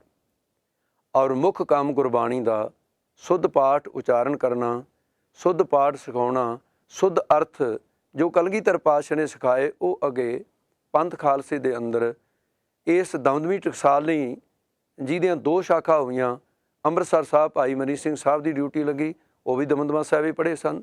ਕਲਗੀਧਰ ਪਾਤਸ਼ਾਹ ਦੀ ਟਕਸਾਲ ਵਿੱਚ ਇਸੇ ਟਕਸਾਲ ਦੇ ਫਿਰ 2 ਰੂਪ ਬਣ ਗਏ। ਇਹਦੇ ਵਿੱਚੋਂ ਦੂਸਰੀ ਸ਼ਾਖਾ ਅੰਮ੍ਰਿਤਸਰ ਸਾਹਿਬ ਭਾਈ ਮਨੀ ਸਿੰਘ ਸਾਹਿਬ ਵਾਲੀ ਅਖਵਾਈ। ਬਾਬਾ ਦੀਪ ਸਿੰਘ ਜੀ ਸ਼ਹੀਦ ਹੋਏ। ਉਸ ਤੋਂ ਬਾਅਦ ਸਮਾਂ ਆਇਆ, ਅਬਦਾਲੀ ਦੀਆਂ ਫੌਜਾਂ ਦਾ ਮੁਕਾਬਲਾ ਕਰਦੇ ਹੋਏ ਬਾਬਾ ਗੁਰਬਖਸ਼ ਸਿੰਘ ਜੀ ਵੀ ਸ਼ਹੀਦ ਹੋਏ। ਅਤੇ ਫਿਰ ਸਮਾਂ ਆਇਆ ਕਿ ਜਦੋਂ 1984 ਦੇ ਵਿੱਚ ਸ੍ਰੀ ਹਰਿਮੰਦਰ ਸਾਹਿਬ ਅਕਾਲ ਤਖਤ ਸਾਹਿਬ 'ਤੇ ਸੰਤ ਗਿਆਨੀ ਜਰਨੈਲ ਸਿੰਘ ਜੀ ਭਿੰਡਰਾਂ ਵਾਲੇ ਮਹਾਂਪੁਰਸ਼, ਉਹਨਾਂ ਨੇ ਵੀ ਆਪਣੇ ਜੀਵਨ ਦੀ ਆਹੁਤੀ ਦਿੱਤੀ, ਸ਼ਹੀਦੀ ਪ੍ਰਾਪਤ ਕੀਤੀ।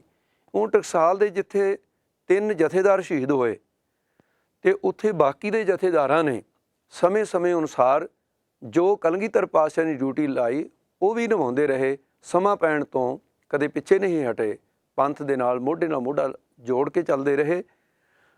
ਮਹਾਂਪੁਰਸ਼ ਸੰਤ ਗਿਆਨੀ ਸੁੰਦਰ ਸਿੰਘ ਜੀ ਨੇ ਦੇਖਿਆ ਕਿ ਇਸ ਵੇਲੇ ਪੰਥ ਨੂੰ ਬਹੁਤ ਵੱਡੀ ਲੋੜ ਹੈ।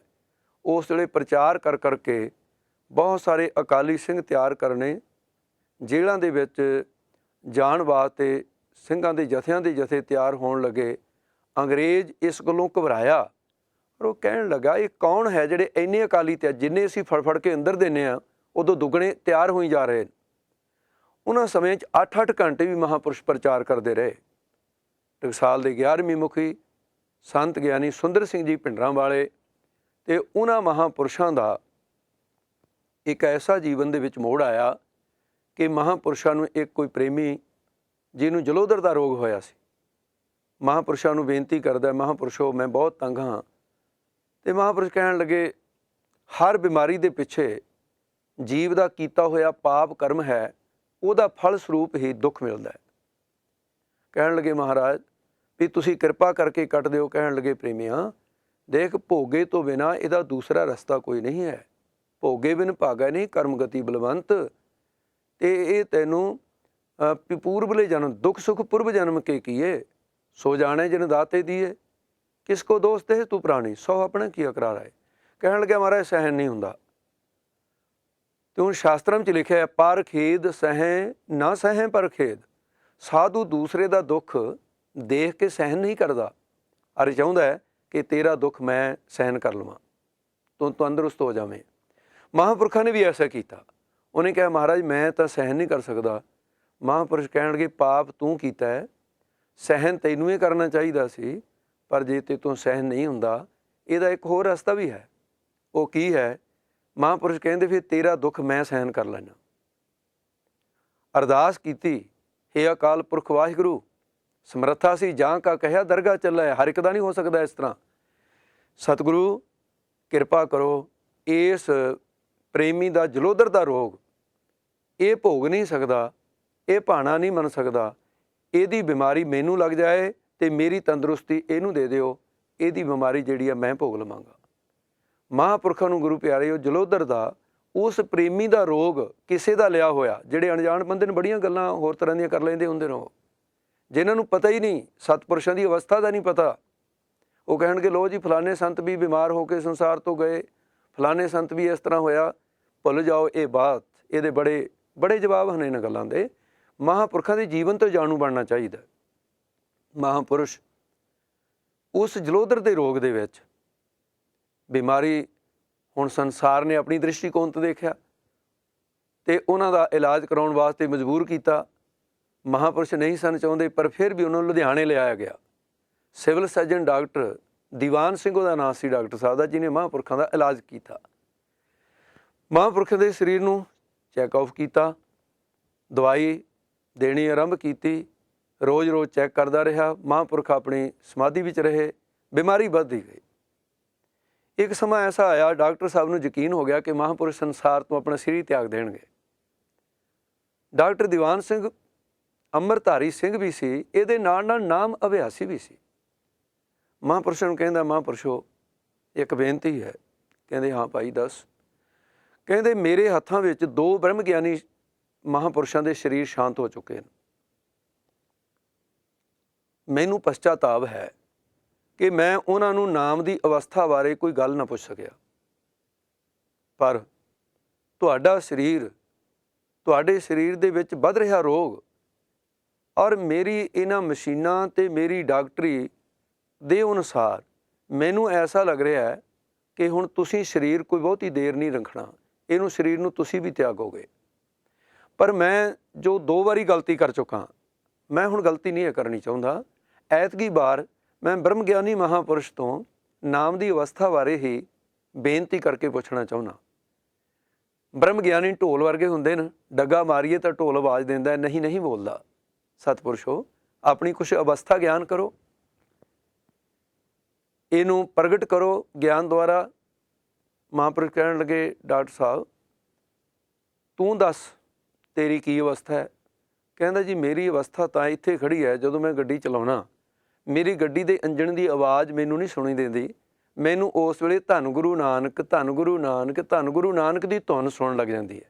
ਮਹਾਂਪੁਰਸ਼ ਖੁਸ਼ ਹੋ ਗਏ, ਕਹਿੰਦੇ ਬਹੁਤ ਗੁਰਮੁਖ ਹੈ ਤੂੰ, ਤੈਨੂੰ ਜੜ ਵਸਤੂਆਂ ਦੇ ਵਿੱਚੋਂ ਆਪਣੇ ਗੁਰੂ ਦੀ ਆਵਾਜ਼ ਸੁਣਦੀ ਹੈ, ਤੂੰ ਧੰਨ ਹੈ। ਕਹਿੰਦੇ ਮਹਾਰਾਜ ਹੁਣ ਤੁਸੀਂ ਦੱਸੋ। ਕਹਿਣ ਲੱਗੇ ਕਿਹੜੇ ਕਿਹੜੇ ਮਹਾਂਪੁਰਸ਼ਾਂ ਦੀ। ਕਹਿਣ ਲੱਗਾ ਜੀ ਮੇਰੇ ਹੱਥਾਂ ਦੇ ਵਿੱਚ ਸੰਤ ਬਾਬਾ ਅਤਰ ਸਿੰਘ ਜੀ ਚੜ੍ਹਾਈ ਕਰ ਗਏ, ਮੇਰੇ ਹੱਥਾਂ ਦੇ ਵਿੱਚ ਸੰਤ ਬਾਬਾ ਸ਼ਾਮ ਸਿੰਘ ਜੀ ਜਿਨ੍ਹਾਂ ਨੇ 70 ਸਾਲ ਸਰਿੰਦਾ ਫੜ ਕੇ ਗੁਰੂ ਰਾਮਦਾਸ ਦੇ ਦਰ ਦੀ ਸੇਵਾ ਕੀਤੀ ਹੈ, ਔਰ ਉਹਨਾਂ ਮਹਾਂਪੁਰਸ਼ਾਂ ਨੇ 70 ਸਾਲ ਵਿੱਚ 1 ਰੁਪਈਆ ਤਨਖਾਹ ਵੀ ਕਦੇ ਨਹੀਂ ਸੀ ਲਈ, ਔਰ ਨਾਗਾ ਵੀ ਨਹੀਂ ਸੀ ਪਾਇਆ ਕਦੇ। ਹਰਿਮੰਦਰ ਸਾਹਿਬ 'ਤੇ ਐਸਾ ਸਮਾਂ ਭੀੜ ਦਾ ਬਣਿਆ ਸੀ ਜਿਹਦੇ 'ਚ ਮਹਾਂਪੁਰਖਾਂ ਵੱਲੋਂ ਕੋਈ ਨਾਗਾ ਨਹੀਂ ਪਿਆ। ਸਮੇਂ ਦੇ ਹਾਲਾਤ ਹੋਣ ਉਹ ਬਾਤ ਵੱਖਰੀ ਹੈ। ਇੰਨੇ ਲੰਮੇ ਸਮੇਂ ਵਿੱਚ ਸਰੀਰ ਬਿਮਾਰ ਵੀ ਹੁੰਦਾ ਹੈ, ਸਮੇਂ ਦੀਆਂ ਤਬਦੀਲੀਆਂ ਵੀ ਹੁੰਦੀਆਂ ਹਨ, ਪਰ ਧੰਨ ਬਾਬਾ ਸ਼ਾਮ ਸਿੰਘ ਜੀ ਮਹਾਂਪੁਰਸ਼ ਜਿਨ੍ਹਾਂ ਨੇ 70 ਸਾਲ ਸਰਿੰਦਾ ਫੜ ਕੇ ਗੁਰੂ ਰਾਮਦਾਸ ਦੇ ਦਰ ਦੀ ਸੇਵਾ ਨਿਭਾਈ, ਬਹੁਤ ਚੋਟੀ ਦੇ ਰਾਗੀ ਸਨ, ਕੋਈ ਮੁਕਾਬਲਾ ਨਹੀਂ। ਕਹਿਣ ਲੱਗੇ ਜੀ ਉਹਨਾਂ ਦਾ ਸਰੀਰ ਮੇਰੇ ਹੱਥਾਂ 'ਚ ਸ਼ਾਂਤ ਹੋਇਆ, ਸੰਤ ਬਾਬਾ ਅਤਰ ਸਿੰਘ ਦਾ ਸਰੀਰ ਮੇਰੇ ਹੱਥਾਂ 'ਚ ਸ਼ਾਂਤ ਹੋਇਆ। ਕਹਿਣ ਲੱਗੇ ਡਾਕਟਰ ਸਾਹਿਬ ਇਹੋ ਜਿਹੀਆਂ ਗੱਲਾਂ ਤੰਦਰੁਸਤਾਂ ਨਾਲ ਕਰੀਦੀਆਂ ਹਨ, ਤੂੰ ਡਾਕਟਰ ਹੈ, ਮੈਂ ਤੇਰਾ ਮਰੀਜ਼ ਹਾਂ, ਤੂੰ ਥੋੜ੍ਹਾ ਜਿਹਾ ਪਹਿਲਾਂ ਮੇਰੀ ਬਾਡੀ ਨੂੰ ਚੈੱਕ ਕਰ, ਬਾਅਦ 'ਚ ਗੱਲ ਕਰਾਂਗੇ। ਮਹਾਂਪੁਰਖਾਂ ਨੇ ਆਪਣਾ ਜਾਪ ਜਿਹੜਾ ਸੀ, ਕਿਉਂਕਿ ਉਹਨਾਂ ਦੀ ਅਵਸਥਾ ਇਹ ਬਣੀ ਹੋਈ ਸੀ ਰੋਮ ਰੋਮ ਦੀ ਅਵਸਥਾ, ਉਹਨਾਂ ਨੇ ਆਪਣੇ ਵਾਹਿਗੁਰੂ ਮੰਤਰ ਦੀ ਆਵਾਜ਼ ਧੁਨੀ ਤੋਂ ਅੱਗੇ ਅਗਲੀ ਅਵਸਥਾ ਜਿਹੜੀ ਰੋਮ ਦੀ ਸੀ, ਉਹ ਰੋਮਾਂ 'ਤੇ ਹੀ ਮਹਾਂਪੁਰਖਾਂ ਨੇ ਆਵਾਜ਼ ਦੇਣੀ ਸ਼ੁਰੂ ਕਰ ਦਿੱਤੀ। ਡਾਕਟਰ ਸਾਹਿਬ ਨੇ ਜਦੋਂ ਕੰਨਾਂ 'ਚ ਟੂਟੀਆਂ ਲਾ ਕੇ ਚੈੱਕ ਕਰਨਾ ਸ਼ੁਰੂ ਕੀਤਾ, ਡਾਕਟਰ ਦੀਵਾਨ ਸਿੰਘ ਆਪਣੇ ਜੀਵਨ ਦੇ ਉੱਤੇ ਲਿਖਦਾ, ਉਹ ਕਹਿੰਦਾ ਮੈਂ ਹੈਰਾਨ ਹੋ ਗਿਆ, ਮੇਰੀਆਂ ਟੂਟੀ ਦੇ ਵਿੱਚੋਂ ਆਵਾਜ਼ ਜਿਹੜੀ ਹੈ ਨਾ ਦਿਲ ਦੀ ਧੜਕਣ ਦੀ ਆ ਰਹੀ ਸੀ, ਨਾ ਕੋਈ ਹੋਰ ਆਵਾਜ਼ ਆ ਰਹੀ ਸੀ। ਮੈਂ ਜਿੱਥੇ ਵੀ ਮਹਾਂਪੁਰਸ਼ਾਂ ਦੇ ਜਿਸਮ ਦੇ ਉੱਤੇ ਆਪਣੇ ਇਹ ਮਸ਼ੀਨ ਲਾਈ ਹੈ, ਜਿੱਥੇ ਵੀ ਟੂਟੀਆਂ ਲਾਉਂਦਾ ਰਿਹਾ, ਉੱਥੇ ਵਾਹਿਗੁਰੂ ਵਾਹਿਗੁਰੂ ਵਾਹਿਗੁਰੂ ਦੀ ਧੁਨ ਹੋ ਰਹੀ ਹੈ। ਡਾਕਟਰ ਨੇ ਕੰਨਾਂ ਦੇ ਵਿੱਚ ਟੂਟੀਆਂ ਕੱਢ ਕੇ ਗਲ ਵਿੱਚ ਪਾ ਲਈਆਂ, ਦੋਵੇਂ ਹੱਥ ਜੋੜ ਕੇ ਕਹਿਣ ਲੱਗੇ ਮਹਾਂਪੁਰਸ਼ੋ ਅੱਜ ਤੱਕ ਪੜ੍ਹਿਆ ਜਾਂ ਸੁਣਿਆ ਹੀ ਸੀ ਕਿ ਸਾਧ ਕੀ ਮਹਿਮਾ ਵੇਦ ਨਾ ਜਾਣੇ, ਅੱਜ ਪ੍ਰਤੱਖ ਵੇਖ ਲਈ। ਕਹਿੰਦੇ ਬਸ ਚੁੱਪ ਰਹੀ, ਫਿਰ ਜੋ ਕੁਛ ਦੇਖਿਆ ਇਹਨੂੰ ਮੇਰੀ ਵਡਿਆਈ ਕਰਨ ਦੀ ਲੋੜ ਨਹੀਂ।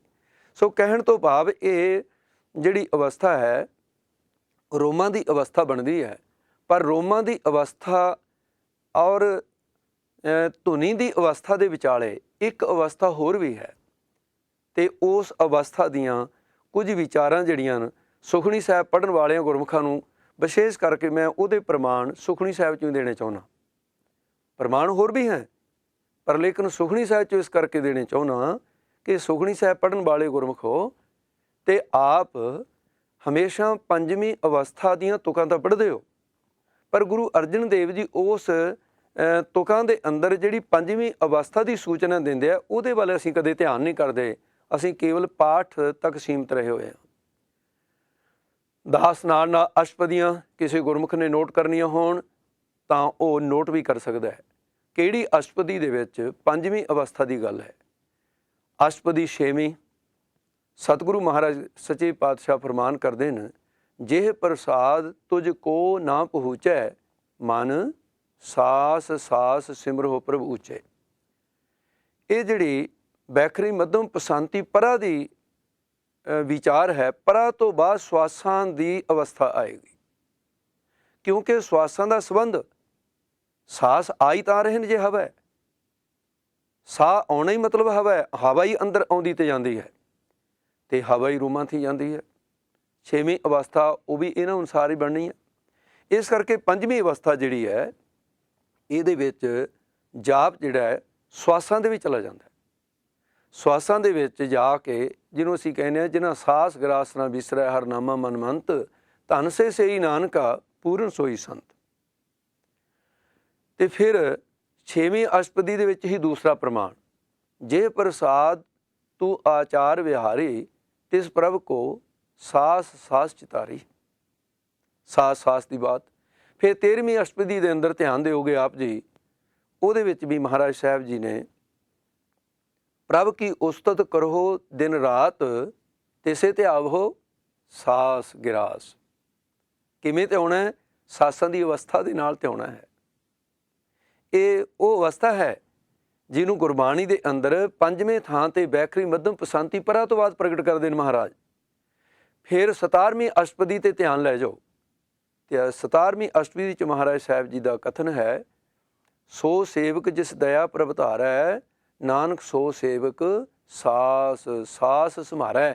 ਜਿਹਦੇ ਤੇ ਵਾਹਿਗੁਰੂ ਪ੍ਰਸੰਨ ਹੋ ਜਾਵੇ, ਉਹਦੀ ਇਹ 5ਵੀਂ ਅਵਸਥਾ ਬਣ ਜਾਂਦੀ ਹੈ। ਬੈਖਰਵੀਂ ਮੱਧਮ ਪਸੰਤੀ ਤੋਂ ਪਰਾ ਅੱਗੇ ਚਲਿਆ ਜਾਂਦਾ ਹੈ। ਇਸੇ ਤਰ੍ਹਾਂ ਤੇ ਫਿਰ 17ਵੀਂ ਅਸ਼ਟਪਦੀ ਤੋਂ ਬਾਅਦ 18ਵੀਂ ਦੇ ਵਿੱਚ ਕੋਈ ਪ੍ਰਮਾਣ ਨਹੀਂ, ਤੇ 19ਵੀਂ ਅਸ਼ਟਪਦੀ ਦੇ ਅੰਦਰ ਫਿਰ ਮਹਾਰਾਜ ਸਾਹਿਬ ਕਥਨ ਕਰਦੇ ਨੇ, ਹੋਏ ਅਚਿੰਤ ਬਸੈ ਸੁਖ ਨਾਲ, ਸਾਸ ਗ੍ਰਾਹ ਤੇ ਸਦਾ ਸਮਾਲ। ਸਾਸ ਗ੍ਰਾਹ ਤੇ ਸਦਾ ਸਮਾਲ, ਉਸ ਵਾਹਿਗੁਰੂ ਦਾ ਸਿਮਰਨ ਸਾਸ ਗ੍ਰਾਸ ਦੇ ਨਾਲ ਕਰ ਲਓ। ਤੇ ਫਿਰ 20ਵੀਂ ਅਸ਼ਟਪਦੀ ਦੇ ਅੰਦਰ ਸਦਾ ਸਦਾ ਪ੍ਰਭ ਕੇ ਗੁਣ ਗਾਵੋ, ਸਾਸ ਸਾਸ ਪ੍ਰਭ ਤੁਮੇ ਧਿਆਵੋ। ਤੇ ਇਸ ਤੋਂ ਬਾਅਦ ਫਿਰ 24ਵੀਂ ਅਸ਼ਟਪਦੀ ਜਿੱਥੇ ਸੁਖਮਨੀ ਸਾਹਿਬ ਸਮਾਪਤ ਹੁੰਦਾ ਹੈ, ਉਹਦੇ 'ਚ ਸਪਸ਼ਟ ਰੂਪ 'ਚ ਮਹਾਰਾਜ ਕਹਿੰਦੇ, ਸਾਸ ਸਾਸ ਸਿਮਰੋ ਗੋਬਿੰਦ, ਮਨ ਅੰਤਰ ਕੀ ਉਤਰੈ ਚਿੰਦ। ਇਹ 7 ਪ੍ਰਮਾਣ ਸ੍ਰੀ ਸੁਖਮਨੀ ਸਾਹਿਬ ਦੇ ਵਿੱਚੋਂ, ਕੇਵਲ ਸੁਖਮਨੀ ਸਾਹਿਬ ਦੇ ਵਿੱਚੋਂ ਆਪ ਜੀ ਨੇ ਸੁਣੇ ਹੈ। ਤੇ ਹੋਰ ਥਾਂ ਤੇ ਵੀ ਮਹਾਰਾਜ ਕਹਿੰਦੇ, ਏਕ ਸ਼ਬਦ ਮੇਰੇ ਪ੍ਰਾਨ ਵਸਤ ਹੈ, ਬਹੁੜ ਜਨਮ ਨਾ ਆਵਾ। ਨਾਮ ਪ੍ਰਾਣਾਂ ਵਿੱਚ ਵਸ ਗਿਆ, ਨਾਮ ਸਵਾਸਾਂ ਵਿੱਚ ਚਲਾ ਗਿਆ। ਇਸ ਕਰਕੇ ਸਾਸ ਸਾਸ ਸਾਸ ਹੈ ਜੇਤੇ, ਮੈਂ ਗੁਰਮਤਿ ਨਾਮ ਸੰਭਾਰੇ, ਸਾਸ ਸਾਸ ਜਾਏ ਨਾਮੇ ਬਿਨ, ਸਭ ਬਿਰਥਾ ਸਾਸ ਵਿਕਾਰੇ। ਬੇਅੰਤ ਹੋਰ ਪ੍ਰਮਾਣ ਹੈ। ਆਪਾਂ ਅਗਲੀ ਅਵਸਥਾ ਤਾਂ ਕਿ ਅੱਜ ਹੀ ਇਹ ਬਾਤ ਪ੍ਰਕਰਨ ਪੂਰਾ ਹੋ ਜਾਏ। ਇਹ 5ਵੀਂ ਅਵਸਥਾ ਹੈ। 6ਵੀਂ ਅਵਸਥਾ ਜਿਹੜੀ ਗੁਰਮੁਖ ਰੋਮ ਰੋਮ ਹਰ ਧਿਆਵੈ, ਉੱਥੇ ਧਿਆਨ ਦਿਓ, ਜਿਹੜੀ ਸੰਤ ਗਿਆਨੀ ਸੁੰਦਰ ਸਿੰਘ ਜੀ ਅਵਸਥਾ ਸੀ, ਇਹ 6ਵੀਂ ਅਵਸਥਾ ਗੁਰਮੁਖਾਂ ਦੀ ਤੇ ਮਹਾਂਪੁਰਸ਼ਾਂ ਦੀ, ਜਿਨ੍ਹਾਂ ਨੇ ਇਹ ਸਾਰੀਆਂ ਅਵਸਥਾ ਹੰਢਾਈਆਂ, ਉਹਨਾਂ ਦੇ ਪ੍ਰਮਾਣ ਗੁਰਮੁਖ ਰੋਮ ਰੋਮ ਹਰ ਧਿਆਵੈ। ਤੇ ਇਸ ਤੋਂ ਅੱਗੇ ਸਤਿਗੁਰੂ ਮਹਾਰਾਜ ਸਾਹਿਬ ਜੀ ਨੇ 7ਵੀਂ ਅਵਸਥਾ ਜਿਹੜੀ ਕਥਨ ਕੀਤੀ ਹੈ ਗੁਰਬਾਣੀ ਦੇ ਅੰਦਰ, ਉਹ ਹੈ ਕਿ ਜਦੋਂ ਨਾਮ ਸਿਮਰਨ ਕਰਨ ਵਾਲੇ ਦੀ ਅਵਸਥਾ ਰੋਮਾਂ 'ਤੇ ਚਲੀ ਜਾਏ, ਰੋਮ ਜਿਹੜੇ ਨੇ ਇਹ ਇੱਕ ਕਿਸਮ ਦਾ ਰਡਾਰ ਦਾ ਕੰਮ ਵੀ ਕਰਦੇ, ਦੂਰ ਦੀ ਆਵਾਜ਼ ਕੈਚ ਕਰ ਸਕਦੇ। ਰੋਮਾਂ ਦੇ ਅੰਦਰ ਹੀ ਸ਼ਕਤੀ ਹੈ, ਔਰ ਰਿਮੋਟ ਸਿਸਟਮ ਦੇ ਨਾਲ ਜਿਹੜੇ ਇਲਾਜ ਕਰਦੇ ਨੇ, ਤੇ ਉਹ ਇੱਕ ਰੋਮ ਲੈ ਕੇ ਬਾਡੀ ਦਾ ਇਹ ਤਜਰਬਾ ਸਫਲ ਹੋ ਚੁੱਕਾ ਹੈ ਸਾਇੰਸਦਾਨਾਂ ਦੇ ਵਿੱਚ ਵੀ। ਇਸ ਕਰਕੇ ਪਰਮਾਰਥੀ ਦੁਨੀਆ ਦੇ ਅੰਦਰ ਹੁਣ ਜਿਹੜੇ ਸੰਸਾਰ ਦੀਆਂ ਜਿੰਨੀਆਂ ਆਵਾਜ਼ਾਂ ਨੇ, ਭਾਵੇਂ ਮਿਰਗ ਬੋਲਦਾ ਹੈ, ਭਾਵੇਂ ਪੰਛੀ ਬੋਲਦੇ ਨੇ, ਮੱਛੀ ਬੋਲਦੀ ਹੈ, ਸੋ ਉਹਨਾਂ ਨੂੰ ਜਿਹੜੇ ਸ਼ਬਦ ਦਾ ਜਾਪ ਉਹਨਾਂ ਨੇ ਬੈਕਰੀ ਤੋਂ ਸ਼ੁਰੂ ਕਰਕੇ ਬੈਕਰੀ ਮੱਧਮ ਪਸੰਤੀ ਪਰਾ ਸਵਾਸਾਂ ਵਿੱਚ ਲੈ ਗਏ ਤੇ ਰੋਮਾਂ 'ਤੇ ਲੈ ਗਏ, ਤੇ ਉਹਨਾਂ ਦੀ ਫਿਰ ਇਹ 7ਵੀਂ ਅਵਸਥਾ ਰੋਮਾਂ ਤੋਂ ਅਗਲੀ ਬਣਦੀ ਹੈ।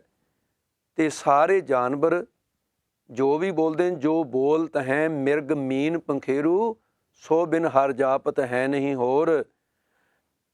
ਨਾਨਕ ਜਨ ਉਸ ਪਰਮੇਸ਼ਰ ਵਾਹਿਗੁਰੂ ਦਾ ਮਾਰੇ ਕਹਿੰਦੇ, ਮੈਂ ਤੇਰੇ ਗੁਣ ਗਾ ਰਿਹਾ, ਛੁੱਟ ਗਏ ਜਮ ਕਾ ਸਭ ਸੋਰ।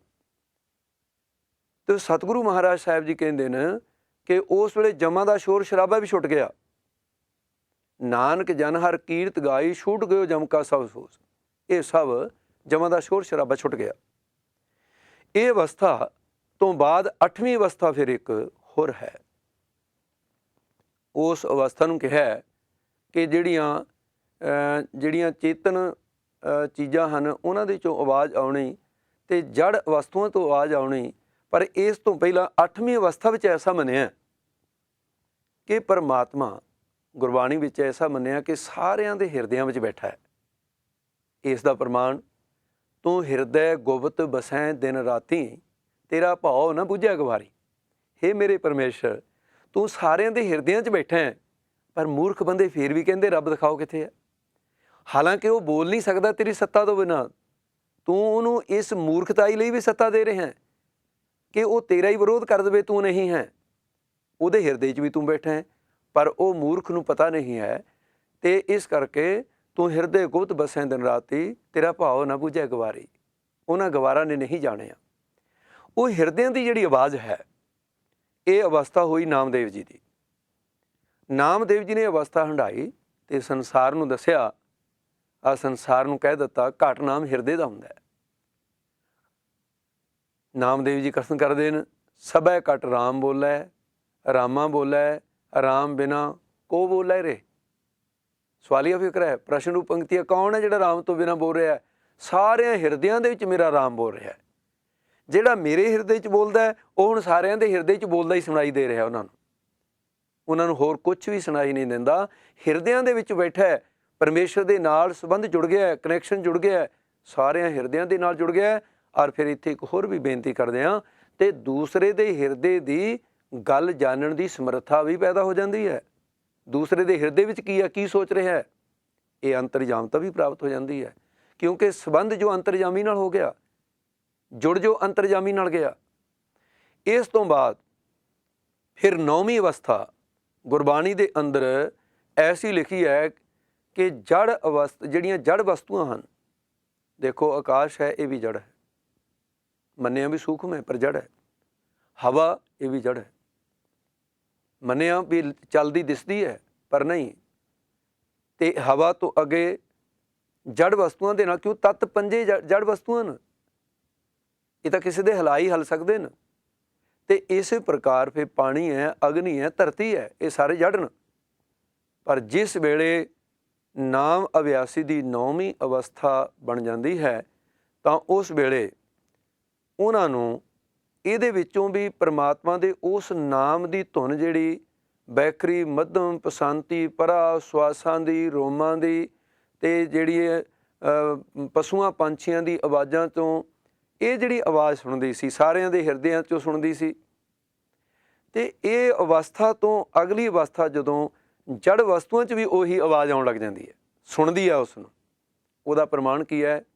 ਉਹ ਕਹਿੰਦੇ ਸਿਮਰੈ ਧਰਤੀ ਔਰ ਆਕਾਸ਼ਾ, ਸਿਮਰੈ ਚੰਦ ਸੂਰਜ ਗੁਣ ਤਾਸਾ। ਇਹ ਸਾਰੀਆਂ ਵਸਤੂਆਂ ਜਿਹੜੀਆਂ ਗੁਰਬਾਣੀ ਕਹੀਆਂ ਨੇ, ਚੰਦ ਹੈ, ਸੂਰਜ ਹੈ, ਧਰਤੀ ਹੈ, ਆਕਾਸ਼, ਇਹ ਸਭ ਜੜ ਹੀ ਨੇ ਨਾ।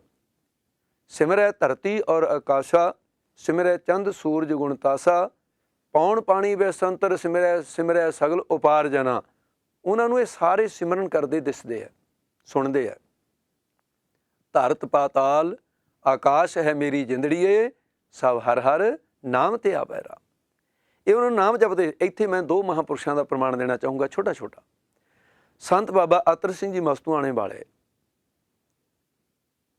ਸਤਿਕਾਰ ਦੇ ਨਾਲ ਸੀਸ ਝੁਕਦਾ, ਸਿੱਖ ਜਗਤ ਦੇ ਬਹੁਤ ਪ੍ਰਸਿੱਧ ਮਹਾਂਪੁਰਸ਼ ਹੋਏ। ਜਿੱਥੇ ਹੋਰ ਹੋਏ ਤੇ ਮਹਾਂਪੁਰਸ਼ ਪੰਥ ਦੇ ਵਿੱਚ ਆਪਣੀਆਂ ਯਾਦਾਂ ਛੱਡ ਗਏ। ਉਹਨਾਂ ਮਹਾਂਪੁਰਸ਼ਾਂ ਨੇ ਮਾਲਵੇ ਦੇ ਸਿੱਧੇ ਸਾਦੇ ਲੋਕਾਂ ਨੂੰ, ਜਿਹੜੇ ਜਲਸੇ ਦੇਖਦੇ, ਬੋਲੀਆਂ ਪਾਉਂਦੇ, ਅਤੇ ਮਹਾਂਪੁਰਖਾਂ ਨੇ ਗੁਰਬਾਣੀ ਦੇ ਸਿਧਾਂਤ ਨੂੰ ਸਰਲ ਤਰੀਕੇ ਦੇ ਨਾਲ ਬਾਜੇ ਢੋਲਕੀਆਂ ਨਾਲ ਗਾਇਨ ਕਰਕੇ ਅਤੇ ਲੋਕਾਂ ਨੂੰ ਗੁਰਮਤਿ ਦੇ ਨਾਲ ਜੋੜਿਆ, ਲੱਖਾਂ ਨੂੰ ਖੰਡੇ ਬਾਟੇ ਦਾ ਅੰਮ੍ਰਿਤਪਾਨ ਕਰਾਇਆ। ਉਹ ਮਹਾਂਪੁਰਖ ਜਦੋਂ ਆਪ ਸਿਮਰਨ ਕਰਦੇ, ਨਾਲ ਦਿਆਂ ਨੂੰ ਕੋਲ ਬਿਠਾ ਕੇ, ਇਸੇ ਤਰ੍ਹਾਂ ਸੰਤ ਬਾਬਾ ਈਸ਼ਰ ਸਿੰਘ ਰਾੜਾ ਸਾਹਿਬ ਵਾਲੇ ਵੀ ਐਂ ਹੀ ਕਰਦੇ ਸੀ, ਭਿੰਡਰਾਂ ਵਾਲੇ ਸੰਤ ਮਹਾਂਪੁਰਸ਼ ਵੀ ਐਂ ਕਰਦੇ ਸੀ। ਉਹ ਬੈਠੇ ਅੰਮ੍ਰਿਤ ਵੇਲੇ 3 ਵਜੇ ਬਡਰੋਖੇ ਪਿੰਡ ਦੇ ਵਿੱਚ ਇੱਕ ਪ੍ਰੇਮੀਆਂ ਨੇ ਨਵੀਂ ਚੱਕੀ ਲਾਈ ਸੀ, ਮਿਸਤਰੀ ਸਿੰਘਾਂ ਨੇ। ਹੁਣ ਵੀ ਮਿਸਤਰੀਆਂ ਦੇ ਘਰ ਹੈ। ਉਹਨਾਂ ਦੇ ਵਿੱਚੋਂ ਬਾਬਾ ਗੁਰਦੇਵ ਸਿੰਘ ਜੀ ਬੜੇ ਚੰਗੇ ਪ੍ਰਚਾਰਕ ਨੇ, ਮਹਾਂਪੁਰਖਾਂ ਦੀ ਕਿਰਪਾ ਦੇ ਪਾਤਰ। ਅਤੇ ਉਹ ਚੱਕੀ ਲਾਉਣ ਵਾਲੇ ਕੀ ਕਰਦੇ ਸਨ ਕਿ ਆਟਾ ਪਿਹਾਉਣ ਵਾਲੇ ਲੋਕਾਂ ਨੂੰ ਪਤਾ ਚੱਲ ਜਾ, ਕਈ ਮੀਲ ਦੇ ਵਿੱਚ ਕੋਈ ਚੱਕੀ ਨਹੀਂ ਸੀ ਹੋਇਆ ਕਰਦੀ। ਲੋਕ ਆਟਾ ਪਿਹਾਉਣ ਕਈ ਕੀ ਕੋਹਾਂ ਤੋਂ ਆਇਆ ਕਰਦੇ ਸਨ, ਉਹਦੇ ਉੱਤੇ ਕੁੱਜੀ ਲਾਈ ਹੈ, ਉਹਦੀ ਆਵਾਜ਼ ਆ ਰਹੀ ਹੈ, ਤੁੱਕ ਤੁੱਕ ਦੀ ਆਵਾਜ਼ ਆ ਰਹੀ ਹੈ, ਤਾਂ ਕਿ ਲੋਕਾਂ ਨੂੰ ਸੁਣ ਜਾਵੇ ਵੀ ਚੱਕੀ ਚੱਲ ਪਈ। ਮਹਾਂਪੁਰਸ਼ ਅਭਿਆਸ ਵਿੱਚ ਬੈਠੇ ਸਨ। ਮਹਾਂਪੁਰਸ਼ ਨੇਤਰ ਖੋਲ੍ਹੇ, ਨਾਲ ਦੇ ਨੂੰ ਕਹਿਣ ਲੱਗੇ, ਭਾਈ ਇਹ ਆਵਾਜ਼ ਕੈਸੀ ਆ ਰਹੀ ਹੈ? ਕਹਿੰਦੇ ਮਹਾਰਾਜ ਜੀ ਬਡਰੁੱਖੇ ਮਿਸਤਰੀਆਂ ਨੇ ਚੱਕੀ ਜੋੜਤੀ। ਕਹਿੰਦੇ ਚੱਕੀ ਜਿਹਨੇ ਮਰਜ਼ੀ ਜੋੜਤੀ ਜਾਂ ਜੋੜਤੀ, ਇਹ ਆਵਾਜ਼ ਕੈਸੀ ਆ ਰਹੀ ਹੈ? ਕੀ ਕਹਿ ਰਹੀ ਹੈ ਚੱਕੀ? ਕਹਿੰਦੇ ਜੀ ਤੁੱਕ ਤੁੱਕ ਦੀ ਆਵਾਜ਼ ਆਉਂਦੀ ਹੈ। ਮਹਾਂਪੁਰਸ਼ ਹੱਸ ਪਏ, ਕਹਿੰਦੇ ਅਜੇ ਅਵਸਥਾ ਨਹੀਂ ਤੁਹਾਡੀ ਬਣੀ ਗੁਰਮੁਖੋ। ਕਹਿੰਦੇ ਮਹਾਰਾਜ ਤੁਹਾਨੂੰ ਕੀ ਸੁਣਦੀ ਹੈ? ਕਹਿੰਦੇ ਮੈਨੂੰ ਤਾਂ ਵਾਹਿਗੁਰੂ ਵਾਹਿਗੁਰੂ ਦੀ ਆਵਾਜ਼ ਸੁਣਦੀ ਹੈ, ਮੈਨੂੰ ਤਾਂ ਤੁੱਕ ਤੁੱਕ ਦੀ ਆਵਾਜ਼ ਨਹੀਂ ਸੁਣਦੀ। ਜੜ ਵਸਤੂਆਂ 'ਚੋਂ ਇਹ 9ਵੀਂ ਅਵਸਥਾ ਸਤਿਪੁਰਸ਼ਾਂ ਦੀ। ਸੰਤ ਗਿਆਨੀ ਸੁੰਦਰ ਸਿੰਘ ਜੀ ਨੂੰ ਕਥਾ ਦੇ 'ਚ ਆਏ ਇਸ ਪਦ 'ਤੇ ਵਿਦਿਆਰਥੀਆਂ ਨੇ ਮਹਾਂਪੁਰਖਾਂ ਦੇ ਸਿੱਖਿਆਰਥੀਆਂ ਨੂੰ ਸਵਾਲ ਕੀਤਾ, ਮਹਾਰਾਜ ਕਿਆ ਇਹ ਐਸਾ ਹੋ ਸਕਦਾ ਵੀ ਜੜ ਵਸਤੂਆਂ ਦੇ ਵਿੱਚੋਂ ਵੀ ਨਾਮ ਦੀ ਆਵਾਜ਼ ਆਉਂਦੀ ਹੈ? ਕਹਿੰਦੇ ਹਾਂ ਹੋ ਸਕਦਾ, ਇਹ ਹੁੰਦਾ ਹੈ ਤਾਂ ਹੀ ਲਿਖਿਆ। ਕਹਿੰਦੇ ਜੀ ਫਿਰ ਕਿੰਤੂ ਤਾਂ ਨਹੀਂ ਬਾਣੀ ਤੇ ਕੋਈ, ਪਰ ਸਮਝ ਦੇ ਵਿੱਚ ਆ ਨਹੀਂ ਰਹੀ ਪੂਰੀ ਗੱਲ। ਕਹਿੰਦੇ ਪ੍ਰੈਕਟੀਕਲ ਕਰਾ ਦਈਏ? ਕਹਿੰਦੇ ਮਹਾਰਾਜ ਬੜੀ ਮਿਹਰਬਾਨੀ ਹੋਊ। ਅੱਜ ਵੀ ਪਿੰਡਰੀ ਜਾ ਕੇ ਪੁੱਛੋ ਵੀ ਅਕਾਲ ਕੁਟੀਆ ਕਿਹੜੇ ਕਮਰੇ ਦਾ ਨਾਂ ਹੈ? ਜਿਸ ਥਾਂ ਤੇ ਕਲਾ ਵਰਤੀ ਸੀ ਗੁਰੂ ਨਾਨਕ ਦੀ, ਤੇ ਉਸ ਥਾਂ ਦਾ ਅੱਜ ਵੀ ਉਹਦਾ ਨਾਮ ਹੈ ਅਕਾਲ ਕੁਟੀਆ। ਮਹਾਂਪੁਰਸ਼ਾਂ ਨੇ ਪਹਿਲਾਂ ਉਹਨਾਂ ਨੂੰ ਕਈ 40 ਦਿਨ ਉਹਨਾਂ ਨੂੰ ਸਾਧਨਾ ਕਰਾਈ, ਮੂਲ ਮੰਤਰ ਗੁਰਮੰਤਰ 1 ਵਜੇ ਉਠਾਲਣਾ, ਸਿਮਰਨ ਦੀਆਂ ਧੁਨਾਂ ਵਿੱਚ ਜੋੜਨਾ, ਜੁਗਤੀ ਦੱਸ ਕੇ ਇਸ ਤਰ੍ਹਾਂ ਜਾਪ ਕਰਦਿਆਂ 40ਵੇਂ ਦਿਨ ਮਹਾਂਪੁਰਸ਼ਾਂ ਨੇ ਉਹਨਾਂ ਸਾਰੇ ਗੁਰਮੁਖਾਂ ਨੂੰ, ਜਿਨ੍ਹਾਂ ਦੀ ਗਿਣਤੀ ਮਤਲਬ ਇਹ ਨਹੀਂ ਵੀ 1-2 ਨਹੀਂ ਕਈ ਸੀ, ਕਹਿਣ ਲੱਗੇ ਗੁਰਮੁਖੋ ਮਹਾਰਾਜ ਦਾ ਪ੍ਰਕਾਸ਼ ਹੈ ਉੱਥੇ ਅਕਾਲ ਕੁਟੀਆ ਦੇ ਵਿੱਚ। ਕਹਿਣ ਲੱਗੇ ਤੁਸੀਂ ਇਹ ਜਿਹੜੀ ਸ਼ੰਕਾ ਕੀਤੀ ਸੀ, ਆਪਾਂ ਗੁਰੂ ਗ੍ਰੰਥ ਸਾਹਿਬ ਨੂੰ ਪੁੱਛਦੇ ਹਾਂ ਕਿ ਸੱਚੇ ਪਾਤਸ਼ਾਹ ਇਹ ਤੇਰੇ ਖਾਲਸੇ ਨੂੰ ਥੋੜ੍ਹਾ ਜਿਹਾ ਭਰਮ ਹੋ ਗਿਆ ਹੈ, ਅਤੇ ਖਾਲਸਾ ਦਾ ਭਰਮ ਭੇਤ ਤੇ ਨਿਆਰਾ ਹੁੰਦਾ, ਆਪ ਭਰਮ ਕੱਢ ਦਿਓ ਇਹਨਾਂ ਦਾ, ਅਤੇ ਤੁਸੀਂ ਕਿਰਪਾ ਕਰਕੇ ਇਹਨਾਂ ਨੂੰ ਸਮਝਾ ਦਿਓ ਵੀ ਨਾਮ ਦੀ ਧੁਨ ਜਿਹੜੀ ਆ ਉਹ ਜੜ ਵਸਤੂਆਂ 'ਚੋਂ ਕਿਵੇਂ ਆਉਂਦੀ। ਮਹਾਂਪੁਰਸ਼ਾਂ ਨੇ ਆਪਣਾ ਮਨ ਇਕਾਗਰ ਕਰਕੇ ਗੁਰਦੁਆਰੇ ਸਾਹਿਬ ਦੀਆਂ ਜਿਹੜੀਆਂ ਕੰਧਾਂ ਸਨ, ਅਤੇ ਉਹਨਾਂ ਕੰਧਾਂ ਦੇ ਨਾਲ ਆਪਣੀ ਸੁਰਤੀ ਦਾ ਕਨੈਕਸ਼ਨ ਜੋੜਦਿਆਂ ਸਿੰਘਾਂ ਨੂੰ ਕਿਹਾ ਕਿ ਤੁਸੀਂ ਕੰਧਾਂ ਦੇ ਨਾਲ ਜਾ ਕੇ ਕੰਨ ਲਾ ਕੇ ਸੁਣੋ।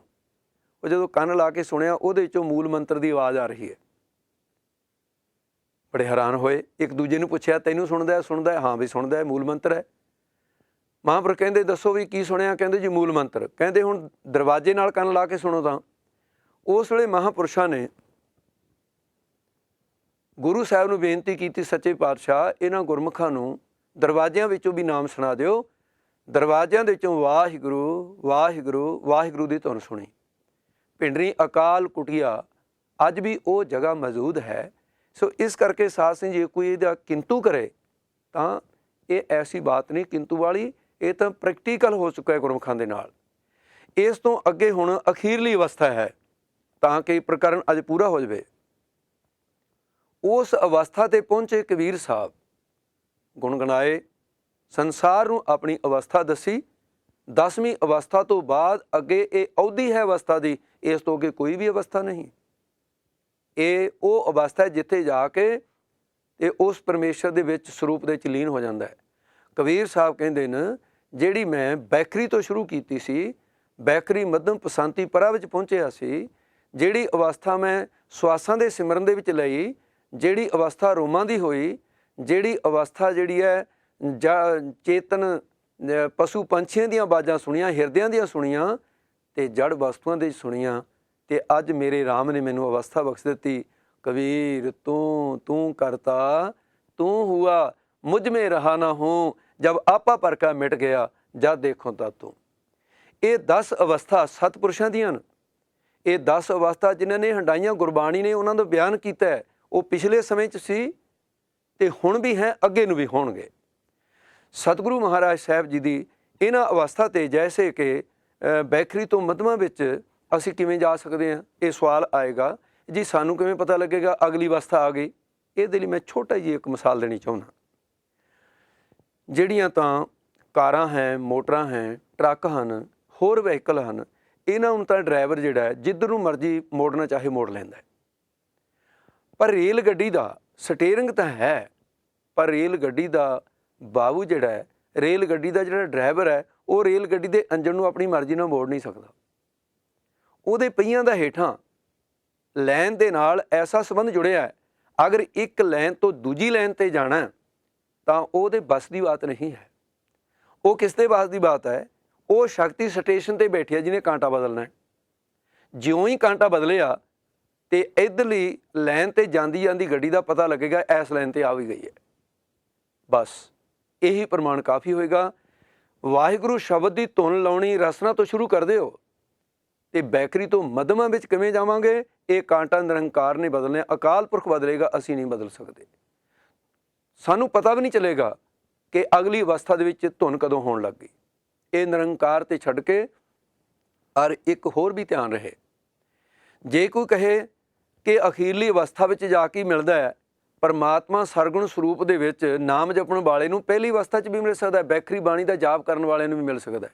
ਇਹਦੇ ਲਈ ਪ੍ਰਮਾਣ ਇਹ ਕੌਣ ਕਹਿੰਦਾ ਹੈ ਕਿ ਜਿਹੜੀ ਲੜਕੀ ਮੈਟ੍ਰਿਕ 'ਚ ਪੜ੍ਹਦੀ ਹੈ, ਕਿਆ ਉਹਦੀ ਸ਼ਾਦੀ ਨਹੀਂ ਹੋ ਸਕਦੀ? ਪਤੀ ਉਸ ਨੂੰ ਵੀ ਮਿਲ ਸਕਦਾ ਹੈ, ਸ਼ਾਦੀ ਹੋ ਸਕਦੀ ਹੈ। BA ਵਾਲੀ ਵੀ ਨੂੰ ਵੀ ਹੋ ਸਕਦੀ ਹੈ, MA ਵਾਲੀ ਨੂੰ ਵੀ ਹੋ ਸਕਦੀ, ਜਿਹਨੇ PhD ਕੀਤੀ ਹੈ ਉਹਨੇ ਤਾਂ ਬਾਅਦ 'ਚ ਵਿਆਹ ਤਾਂ ਕਰਾਉਣੀ ਹੈ। ਇਸ ਕਰਕੇ ਕਿਸੇ ਵੀ ਅਵਸਥਾ ਵਿੱਚ ਹੈ ਤੇ ਪਰਮਾਤਮਾ ਪਤੀ ਰੂਪ ਦਾ ਮਿਲ ਜਾਣਾ, ਇਹ ਉਹਦੇ ਆਪਣੇ ਬਸ ਦੇ ਵਿੱਚ ਹੈ। ਜਦੋਂ ਉਹ ਚਾਹੇਗਾ ਉਦੋਂ ਦਰਸ਼ਨ ਦੇ ਸਕਦਾ ਹੈ, ਪਹਿਲੀਆਂ ਅਵਸਥਾ ਵਾਲਿਆਂ ਨੂੰ ਵੀ ਤੇ ਅਖੀਰ ਵਾਲਿਆਂ ਨੂੰ ਵੀ। ਇਹ ਉਹਦੇ ਬਸ ਦੇ ਵਿੱਚ ਹੈ। ਸੋ ਇਸ ਕਰਕੇ ਸਤਿਗੁਰੂ ਮਹਾਰਾਜ ਸਾਹਿਬ ਸੱਚੇ ਪਾਤਸ਼ਾਹ ਦੀ ਪਾਵਨਮਈ ਅੰਮ੍ਰਿਤਮਈ ਬਾਣੀ ਦੇ ਅੰਦਰ ਜਿਹੜਾ ਪ੍ਰਕਰਨ ਕਿ ਨਾਮ ਦੀ ਪਰਿਭਾਸ਼ਾ ਕੀ ਹੈ, ਨਾਮ ਕੀ ਹੈ, ਕਿਰਤਮ ਨਾਮ ਕਿਹੜੇ ਨੇ ਤੇ ਨਾਮ ਦੀਆਂ ਸਟੇਜਾਂ ਕਿਹੜੀਆਂ, ਨਾਮ ਦੇ ਪ੍ਰਵਾਚੀ ਸ਼ਬਦ ਕਿਹੜੇ ਨੇ, ਨਾਮ ਦੇ ਅਰਥ ਕੀ ਨੇ, ਜਿੱਥੇ ਪਿੱਛੇ ਉਹ ਸੁਣਿਆ ਤਾਂ ਕੱਲ੍ਹ ਔਰ ਅੱਜ ਤੇ ਪਿਛਲੇ ਉਸ ਦਿਨ ਦੀ ਇਹ ਤਿੰਨੇ ਦਿਨ ਦਾ ਇੱਕ ਪ੍ਰਕਰਨ ਹੈ, ਜਿਹਦੇ ਵਿੱਚ 10ਵੀਂ ਅਵਸਥਾ ਨਾਮ ਦੀ ਜਿਹੜੀ ਗੁਰਬਾਣੀ ਦੇ ਅੰਦਰ ਪੂਰੇ ਗੁਰੂ ਗ੍ਰੰਥ ਸਾਹਿਬ ਜੀ ਪੂਰਨ ਰੂਪ ਦੇ ਅੰਦਰ ਗੁਰੂ ਗ੍ਰੰਥ ਕਲਯੁਗ ਪਇਓ ਸ੍ਰੀ ਗੁਰੂ ਰੂਪ ਮਹਾਨ 10 ਪਾਤਸ਼ਾਹੀਆਂ ਰੂਪ ਇਹ ਗੁਰੂ ਗ੍ਰੰਥ ਜੀ ਜਾਨ ਪ੍ਰਗਟ ਗੁਰਾਂ ਦੀ ਦੇਹ ਹੈ। ਫਿਰ ਮੁਕੰਮਲ ਗਿਆਨ ਹੈ ਗੁਰੂ ਸਾਹਿਬ ਦਾ, ਪੂਰੇ ਗੁਰ ਕੀ ਪੂਰੀ ਦਿਖਿਆ। ਉਹਦੇ 'ਚ ਭਗਤੀ ਮਾਰਗ ਤੇ ਚੱਲਣ ਵਾਲਿਆਂ ਨੂੰ ਅਵਸਥਾ ਦਾ ਕਿਤੇ ਵੀ ਕੋਈ ਭੁਲੇਖਾ ਲਾ ਕੇ ਕੋਈ ਪਖੰਡੀ ਆਪਣੇ ਨਾਲ ਨਾ ਜੋੜ ਦੇਵੇ, ਇਹ ਗੁਰੂ ਗ੍ਰੰਥ ਸਾਹਿਬ ਦੇ 'ਚ ਮੁਕੰਮਲ ਕਰ ਦਿੱਤਾ। ਸਤਿਗੁਰੂ ਮਹਾਰਾਜ ਸਾਹਿਬ ਜੀ ਬਖਸ਼ਿਸ਼ ਕਰਨ ਕਿ ਆਪ ਸਾਰੀਆਂ ਸੰਗਤਾਂ ਦਾ ਜਿੱਥੇ ਧੰਨਵਾਦ ਹੈ। ਤੇ ਜੋ ਅੱਜ ਪੂਰੇ ਸੰਸਾਰ ਦੇ ਵਿੱਚ ਸਿੱਖ ਚੈਨਲ ਦੀ ਦੇਸਾਂ ਪ੍ਰਦੇਸਾਂ ਦੇ ਅੰਦਰ ਗੱਲ ਚੱਲ ਰਹੀ ਹੈ, ਕਿਉਂਕਿ ਬੜੀ ਦੇਰ ਤੋਂ ਬੜੀ ਘਾਟ ਸੀ ਕਿ ਸਾਡੇ ਕੋਲ ਸਿੱਖਾਂ ਦਾ ਆਪਣਾ ਕੋਈ ਚੈਨਲ ਨਾ ਹੋਣ ਕਰਕੇ ਬੜਾ ਮਹਿਸੂਸ ਹੁੰਦਾ ਸੀ। ਸਾਡੇ ਮੁਸਲਮਾਨ ਭਰਾਵਾਂ ਦੇ ਬੜੇ ਚੈਨਲ ਸਨ, ਹਿੰਦੂ ਭਰਾਵਾਂ ਦੇ ਬੜੇ ਚੈਨਲ ਸਨ। ਅਕਾਲ ਪੁਰਖ ਨੇ ਮਿਹਰ ਕੀਤੀ ਹੈ ਤਾਂ ਕਿ ਇੱਥੋਂ ਦੀ ਆਵਾਜ਼ ਦੂਰ ਦਰਾਡੇ ਬੈਠੀਆਂ ਸੰਗਤਾਂ, ਜੈਸਾ ਕਿ ਫੋਨਾਂ 'ਤੇ ਦਾਸ ਨੂੰ ਜਾਣੂ ਕਰਾਇਆ, ਬਲਕਿ ਉੱਧਰੋਂ ਸਪੇਨ ਦੇ ਵਿੱਚੋਂ ਆਲੇ ਦੁਆਲੇ ਤੇ ਯੂਰਪ ਦੇ ਸਾਰੀ ਜਗ੍ਹਾ ਹੀ ਗੁਰਮੁਖ ਸੁਣ ਰਹੇ ਹੈ। ਜਿੱਥੇ ਮੈਂ ਸਾਰੀਆਂ ਸੰਗਤਾਂ ਦਾ ਧੰਨਵਾਦ ਕਰਦਾ, ਉੱਥੇ ਵਿਸ਼ੇਸ਼ ਕਰਕੇ ਸਿੱਖ ਚੈਨਲ ਵਾਲੇ ਇਹਨਾਂ ਵੀਰਾਂ ਦਾ, ਪ੍ਰਬੰਧਕਾਂ ਦਾ, ਸਾਰੇ ਸਟਾਫ ਦਾ, ਇਹਨਾਂ ਦਾ ਵੀ ਧੰਨਵਾਦ ਹੈ। ਤੇ ਵਿਸ਼ੇਸ਼ ਕਰਕੇ ਭਾਈ ਦਲਜੀਤ ਸਿੰਘ ਜੀ ਉੱਪਲ, ਜਿਹੜੇ ਹਰ ਸਾਲ ਪ੍ਰੋਗਰਾਮ ਬਣਾਉਂਦੇ ਹੈ ਔਰ ਹਰ ਸਾਲ ਜਥੇ ਦੇ ਪ੍ਰੋਗਰਾਮ ਬਣਾਉਣ ਵਾਲੇ ਗੁਰਮੁਖ 2-3 ਹਫ਼ਤੇ ਆਪਣਾ ਕੰਮ ਨਹੀਂ ਜਾ ਕੇ ਦੇਖਦੇ। ਐਡੀ ਕੁਰਬਾਨੀ ਕਰਨ ਵਾਲੇ ਕੋਈ ਗੁਰੂ ਕੇ ਲਾਲ ਹੁੰਦੇ ਹੈ, ਜਿਹੜੇ ਆਪਣਾ ਵਿਗਾਰ ਪਰਾਇਆ ਸਾਂਢਾ ਵਾਲੀ ਬਾਤ ਹੈ ਕਿ ਆਪਣੇ ਕੰਮ ਛੱਡ ਕੇ ਲੈ ਕੇ ਆਉਣ ਦੀ ਲਿਜਾਣ ਦੀ ਸੇਵਾ ਗੁਰਦੁਆਰੇ ਸਾਹਿਬਾਨਾਂ ਦੇ ਅੰਦਰ ਭਾਈ ਦਲਜੀਤ ਸਿੰਘ ਕਰਨ ਵਾਲੇ ਨੇ। ਇਹਨਾਂ ਦਾ ਵੀ ਬਹੁਤ ਬਹੁਤ ਧੰਨਵਾਦ ਹੈ। ਸਤਿਗੁਰੂ ਮਹਾਰਾਜ ਸਾਹਿਬ ਜੀ ਬਖਸ਼ਿਸ਼ ਕਰਨ ਤੇ ਸਿੱਖ ਚੈਨਲ ਨੂੰ ਚੜ੍ਹਦੀਆਂ ਕਲਾਂ ਬਖਸ਼ਿਸ਼ ਕਰਨ ਤੇ ਸਿੱਖ ਬੱਚਿਆਂ ਨੂੰ ਵੀ ਥੋੜ੍ਹੀ ਜਿਹੀ ਜਾਗਰਤੀ ਆਉਣੀ ਚਾਹੀਦੀ ਹੈ। ਜਿੱਥੇ ਇੱਥੇ ਯੂਰਪ ਦੇ ਵਿੱਚ ਗੋਰੀਆਂ ਦੇ ਬੱਚੇ ਆ ਕੇ ਇੱਥੇ ਸਿਖਲਾਈ ਲੈਂਦੇ ਹੈ, ਉਹ ਆਪਣਾ ਕੰਮ ਕਰਦੇ ਆ, ਸਾਡੇ ਸਿੱਖ ਬੱਚੇ ਵੀ ਵੱਧ ਤੋਂ ਵੱਧ ਇੱਥੇ ਆ ਕੇ ਇਹਦਾ ਲਾਭ ਉਠਾਉਣ ਤੇ ਗੁਰੂ ਮਹਾਰਾਜ ਸਾਹਿਬ ਜੀ ਚੜ੍ਹਦੀਆਂ ਕਲਾਂ ਬਖਸ਼ਣ ਸਾਰਿਆਂ ਨੂੰ। ਦਾਸ ਇੱਥੇ ਹੀ ਸਾਰੀਆਂ ਸੰਗਤਾਂ ਦਾ ਧੰਨਵਾਦ ਕਰਦਾ ਹੋਇਆ ਤੇ ਆਪਣੇ ਇਹਨਾਂ ਵਿਚਾਰਾਂ, ਜੋ ਗੁਰਮਤਿ ਦੇ ਵਿਚਾਰ ਸਨ, ਜੋ ਮਹਾਂਪੁਰਖਾਂ ਦੀ ਕਥਨੀਆਂ ਸੰਤਾਂ ਲੱਭੜੀਆਂ ਤੇ ਨਾ ਜਾਣਾ ਭਾਗ ਮਥਾੜ ਹੈ, ਇਹ ਤਾਂ ਬ੍ਰਹਮ ਗਿਆਨੀਆਂ ਦੀਆਂ ਕਥਨ ਕੀਤੀਆਂ ਹੋਈਆਂ ਨੇ। ਆਪਾਂ ਦਾ ਕੇਵਲ ਜਿਵੇਂ ਹਾਰਨ ਦੀ ਆਵਾਜ਼ ਹੁੰਦੀ ਹੈ, ਇਹ ਤਾਂ ਇੱਕ ਹਾਰਨ ਦੇ ਕੋਲ ਆਪ ਤਾਂ ਕੁਛ ਨਹੀਂ ਹੁੰਦਾ। ਇਹ ਕੋਈ ਮੇਰੀਆਂ ਅਵਸਥਾ ਨਹੀਂ, ਇਹ ਮਹਾਂਪੁਰਸ਼ਾਂ ਦੀਆਂ ਅਵਸਥਾ ਗੁਰਮੁਖਾਂ ਦੀਆਂ ਕਥਨ ਕੀਤੀਆਂ ਗੁਰਬਾਣੀ ਦੇ ਅਨੁਸਾਰ, ਜੋ ਉਹਨਾਂ ਨੇ ਮਹਾਂਪੁਰਖਾਂ ਨੇ 28ਵੀਂ ਕਥਾ ਦੇ ਅੰਦਰ ਸੰਤ ਗਿਆਨੀ ਗੁਰਬਚਨ ਸਿੰਘ ਮਹਾਂਪੁਰਖਾਂ ਨੇ ਕਥਨੀ ਦੇ ਅੰਦਰ ਕਿਤੇ ਅਵਸਥਾ ਦੱਸਦੇ, ਉਹਨਾਂ ਨੂੰ ਇਕੱਠੀਆਂ ਕਰਕੇ ਜੋੜ ਕੇ ਆਪ ਜੀ ਦੇ ਨਾਲ ਸਾਂਝੇ ਵਿਚਾਰ ਕੀਤੇ ਨੇ। ਭੁੱਲਾਂ ਚੁੱਕਾਂ ਦੀ ਖਿਮਾ ਕਰਨੀ। ਦਾਸ ਇੱਥੇ ਹੀ ਸਾਰੀਆਂ ਸੰਗਤਾਂ ਨੂੰ ਫਤਿਹ ਬੁਲਾਉਂਦਾ ਹੈ ਤੇ ਭੁੱਲਾਂ ਚੁੱਕਾਂ ਦੀ ਖਿਮਾ ਮੰਗਦਾ ਹੈ। ਵਾਹਿਗੁਰੂ ਜੀ ਕਾ ਖਾਲਸਾ, ਵਾਹਿਗੁਰੂ ਜੀ ਕੀ ਫਤਿਹ।